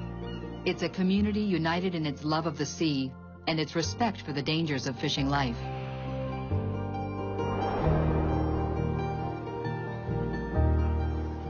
Mother's Day, May 11th, 2008. Chris Toby, a fifth-generation fisherman, readies his lobster boat, the Save-A-Buck. With him are his 16-year-old son, Christopher, and 21-year-old deckhand, Robert Blackburn. This time, Chris's dog Black is left behind as he makes the 10-mile trip to Duck Island, where the Tobys set their lobster traps. Although the sea was rough and the wind was picking up, it was just another normal day for the fishermen. The following morning, Chris Toby's daughter realizes her father and brother are not home. Maybe they docked somewhere else for the night. She radios them. No answer. Something is wrong.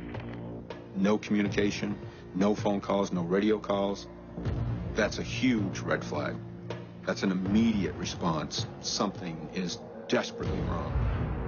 John Bennett is a retired deputy chief of the Maine Marine Patrol. When there's no mayday, it becomes a worst-case scenario. Someone's in the water, and they're struggling for their life. The Coast Guard sends out a rescue boat and a helicopter to look for the 3 missing men. Their mission is search and rescue. They are out to save people's lives. At this time of year, the Atlantic waters are frigid. Hypothermia is a real danger. You have a very short time to get saved.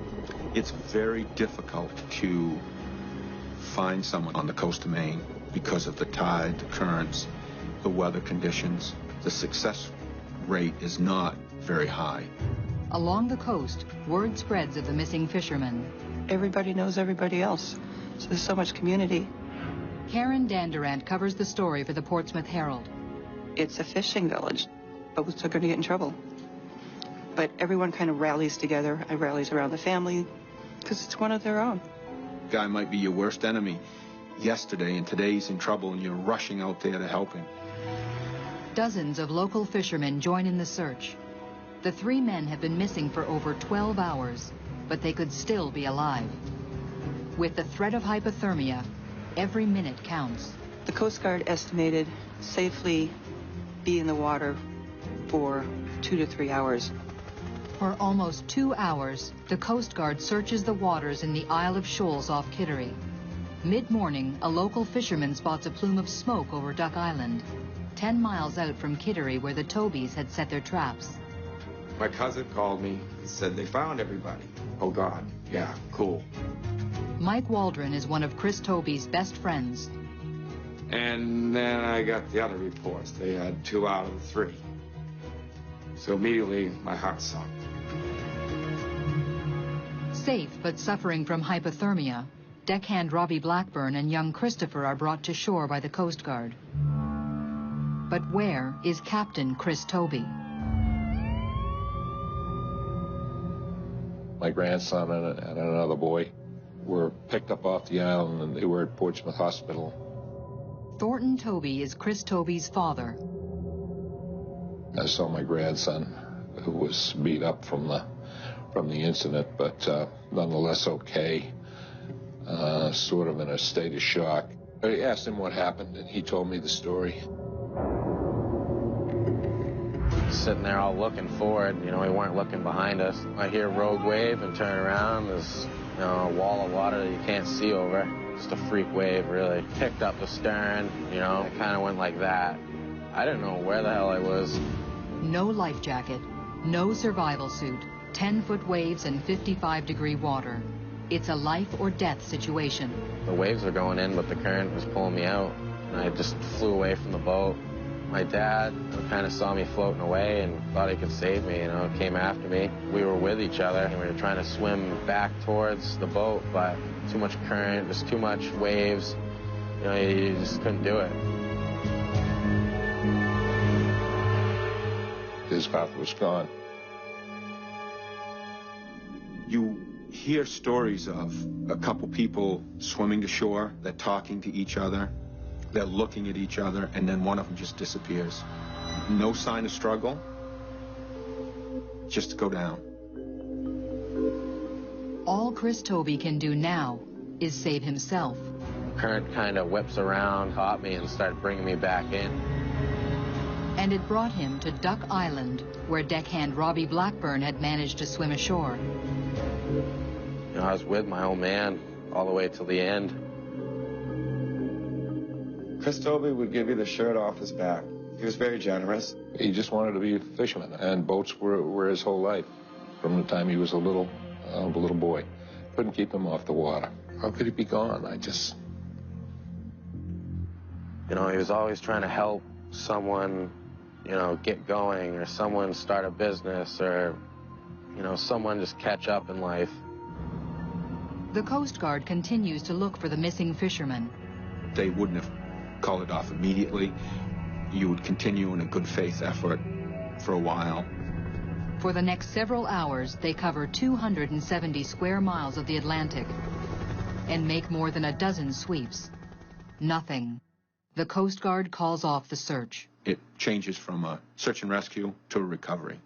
You're now looking for a body. Everyone was just desperate to bring him home.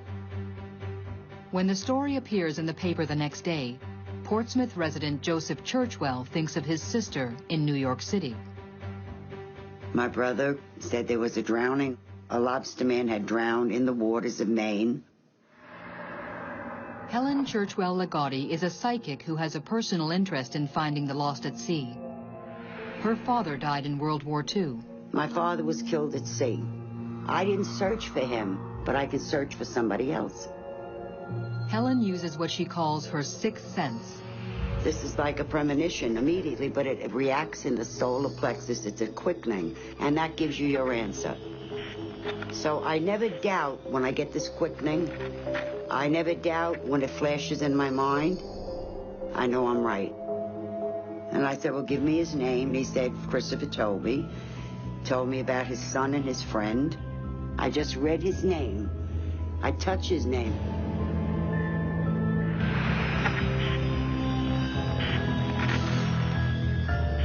I knew where Christopher Toby was.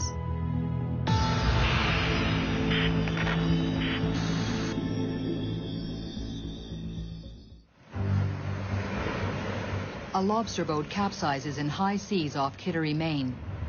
2 crewmen are rescued, but the captain is lost. A New York psychic claims she can see the location of the missing lobsterman. Helen Ligotti uses what she calls her sixth sense to find the lost at sea. It's how she located her own grandson who drowned in 2001. The Coast Guard came, brought nautical maps, put them on the table. I looked at the maps, pointed to the spot, and said, he's right there. The police at this time in New York, most of the time, the authorities do not accept information from a psychic. They dropped it. Mark came out 42 days later in here, the spot I said he was in. The psychic asks her brother to put her in touch with the woman who wrote the newspaper article about the missing man. She called me, introduced herself, told me she was a psychic. I'm a news reporter. I'm like, sure. She said, I can help find him. So I let her describe it to me. And I kept picking up a diamond. I mean, how do you say a diamond's in the middle of the water? I thought I was nutty. And I said, why would a diamond be there? And then a letter R kept flashing in my mind. Christopher Toby is near the diamond. I do see foliage, I see trees, and I see land. It really didn't mean a lot to me. It sort of sounded to me like the Isles of Shoals, but I don't know enough about them to call up Marine Patrol and go, this is where she thinks he might be. I told her I'd pass the information on. Called Maine Marine Patrol and talked to Sergeant Rick LaFlame. Gave him the information, and he said, well, I'll give her a call. I think at that point they were willing to try anything. I doubt that they believed she'd be accurate. May 14th. Christopher Toby has been lost at sea for 3 days. When someone drowns and they swallow water, they get negative buoyant. They go straight down and they stay there. You have a short amount of time to recover somebody before the damage to the body is so great, it disintegrates. The ocean's full of creatures that are carnivores, and they attack pretty quickly. Depending on the water temperature, how big he was, he could have started to float a little bit. That means Christopher Toby could be pulled out to sea and lost forever. There's been a lot of people that have drowned and never recovered. The same day, Sergeant Rick LaFlamme of the Marine Patrol gives the psychic a call. He said to me, tell me what you see or feel. I concentrate on a map. I will concentrate on the particular area. I will concentrate on a landmark, the person. I constantly saw a star. That's when he explained there was a Star Island. He called that one into me. I said, I keep feeling a diamond. Somehow another R is connected there. So he said, I know what you're talking about. Looking at the nautical maps, Sergeant Laflamme knows the diamond is an icon for a type of buoy called a red nun. Around the Isle of Shoals, there are only 2 red nun buoys. Which one is it? I kept smelling apples. And he told me on the phone it was Appledore. There's an Appledore Island. One of the red nun buoys is just off the coast of Appledore Island. The patrol sergeant wants to know if the psychic can zero in even further. She turns to a divination tool taught to her by her grandmother. He makes forms for me. What I did was concentrate on the location of this particular person. And I say, wait a minute, we got an N. That meant I was picking up on north. North, it has to be north. Kept feeling foliage. Once I started to see foliage, I knew there had to be land there. I sketch what I see. This is a crude sketch. I take it and I match it to the map. And I pinpoint the spot. To the left of that land. The psychic told Sergeant Laflamme where she felt the body was. I have it, Helen. I know where you're staying. He marked it on a chart. An area northwest of Duck Island where the divers have already searched. Marine Patrol shares the information with the local search teams. Every available boat is out there helping. You know the guy all your life. You know, he's in the water there somewhere. Everybody's wondering if he's dead, alive. Did he swim to Bermuda? You know, there's no closure. You know, it is without everybody looking at a body. They're never going to stop wondering what happened to him if they don't actually physically get to bury a body. They want him home, even if it's to bury him. Black Dog Divers had a team down. There were a couple of independent divers that went, that knew Chris. The Maine Marine Patrol sent a lot of divers. It may have been 10 divers. The divers try to search the murky waters around Duck Island. By afternoon, the foul weather returns. The seas were high, the water's cold. There were storms coming in. They had to think of the safety of their crews, too. And that's why the Marine Patrol would have called off the search, because it's just too darn dangerous. It doesn't make any sense to risk somebody else to recover a body at that time. Then, a piece of wreckage from the Save-A-Buck washes ashore 25 miles away from the search area. Have they been searching in the wrong place all along? Could have drifted that far. Odds weren't very good. Eventually, all bodies will float, so. The psychic said he would be found around Duck Island. And she had told the Marine Patrol sergeant when Toby's body would be found. Kept getting it too. He would be found within 2 days. That means tomorrow. Kittery, Maine. Strong winds and rough waters have delayed the search for a lobsterman, now missing 5 days. A psychic says he'll be found today. Friday morning, May 16th. The sky is finally clear, but the Marine Patrol decides to discontinue the search. Once it goes from a search to recovery, there's only so many hours and there's only so much money set aside for the state divers and everybody to search. So there always has to be a cutoff. For state resources, that was the time allotted. Then Mike and I said, well, we can continue the search on our own effort. Jeff Campbell is a commercial diver and a good friend of the missing lobsterman. I'm not Superman. I wasn't coming in to save the day. Jeff Campbell and Mike Waldron head out to search for their friend. I guess we're kind of like the Marines. We don't want to leave anybody behind. I couldn't sleep at night knowing that I didn't try 120% to bring a fellow fisherman home. Maine Marine Patrol Sergeant Rick Laflamme has let everyone know about the psychic's vision of where to find the missing lobsterman. An area off Duck Island, northwest from where the boat went down. Psychic visions are nothing new to Mike Waldron. His brother helped to find another missing lobsterman, Dennis Hamill, Mike's best friend, who drowned in similar waters 4 years earlier. My brother's abilities are quite astounding. Certain predictions of his that would just raise the hair on the back of your neck. I'm a pretty insightful person. I'm blessed with a few gifts myself. That's probably why Rick was so receptive to the idea of this lady calling him out of the blue to tell him where there was a body. Because he already knew. He said, wait a second, Mike's already done this once with the psychic help. Why not? Waldron, Campbell, and Waldron's wife Wendy head out to the area off Duck Island where the psychic, 400 miles away in New York, said the body would be found.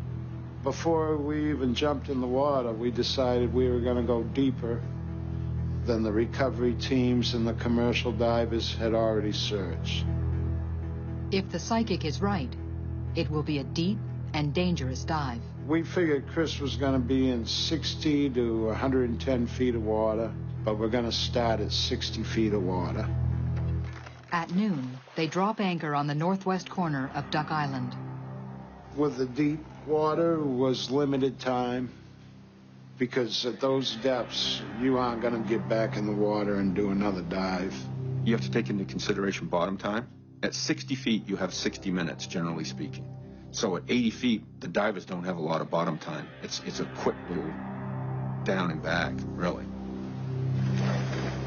We do a tow-in procedure, but you're constantly moving. That way you're covering the most ground that you can. We went from that corner north, along the north face of Duck Island, but out beyond the limits of the other recovery divers. It seems like you're diving in a washing machine. The seas can be moving in several directions. It's not just like one continuous wave pool. You know, you can be pushed in different directions simultaneously, practically.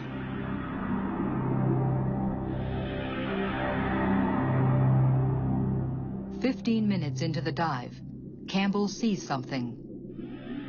You know, I'm looking down like this.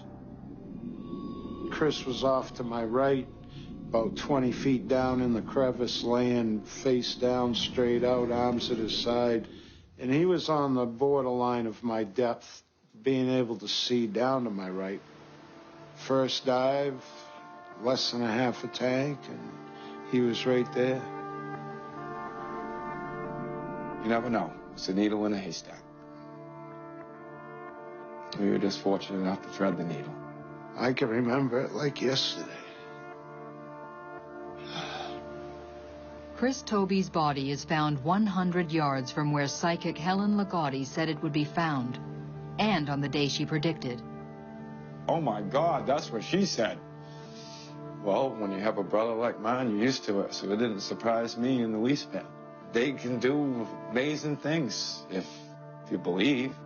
I think when you imagine the enormity of the ocean and all the variables that can happen when someone drowns, just to be able to find that person, it's a big, big deal. It really is. To be found in that short a time, it was a really, really long shot.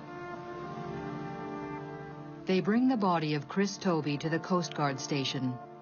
The search has ended. I got my car and I did about 50 miles an hour to the Coast Guard station. A relief in one way, but made me upset again in another way. I was just happy that they had found me. But you're never going to get over this.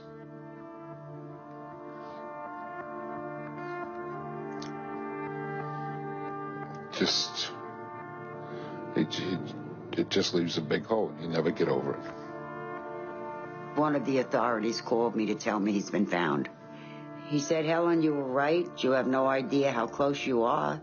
He was found within the 2-day period, and we got him home.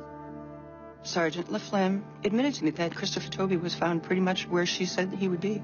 The divers found the body within 100 yards of where she marked it on the chart, which in my opinion is remarkable. 100 yards on the ocean is minuscule.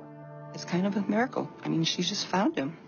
She had never even been to the Isles of Shoals. I had to explain to her what they were. Kind of in awe, being a skeptical reporter. I didn't find it unusual, or it didn't bother me any. I've used psychics before. I would use any means to make a recovery. It can't hurt. The Save-A-Buck is recovered and examined. The vessel's automated emergency beacon failed to transmit the boat's distress. As a result, the search was delayed for 15 hours. Chris Toby never stood a chance. Well, the Save-A-Buck he really liked. It was a state-of-the-art boat, 3 times as fast as anybody. He always knew when Chris was upset, though, because there's a little extra water flying off, or he'd have her wound right up. That was a nice boat. Chris knows what he's doing when he's building boats. Thornton Toby is grateful to Mike Waldron and Jeff Campbell for making the dangerous dive. It was just above and beyond. I think he must have had a lot of feelings for my son, or he wouldn't have put himself in that danger. I'm really happy that they, found him. I still do all the same things. Nothing's changed that much, except for that my dad's not here, I hate it. I hate it. I think he's trying to do what he thought his father would want him to do, and I think that's been a comfort to him. After it first happened, I felt like I never ever wanted to go back out there again. But I went out there, we hauled up my traps, and once I got through them the first time, I felt okay again, It made me feel a bit more like myself again. Black still goes down to the docks every day, waiting for his master to come home.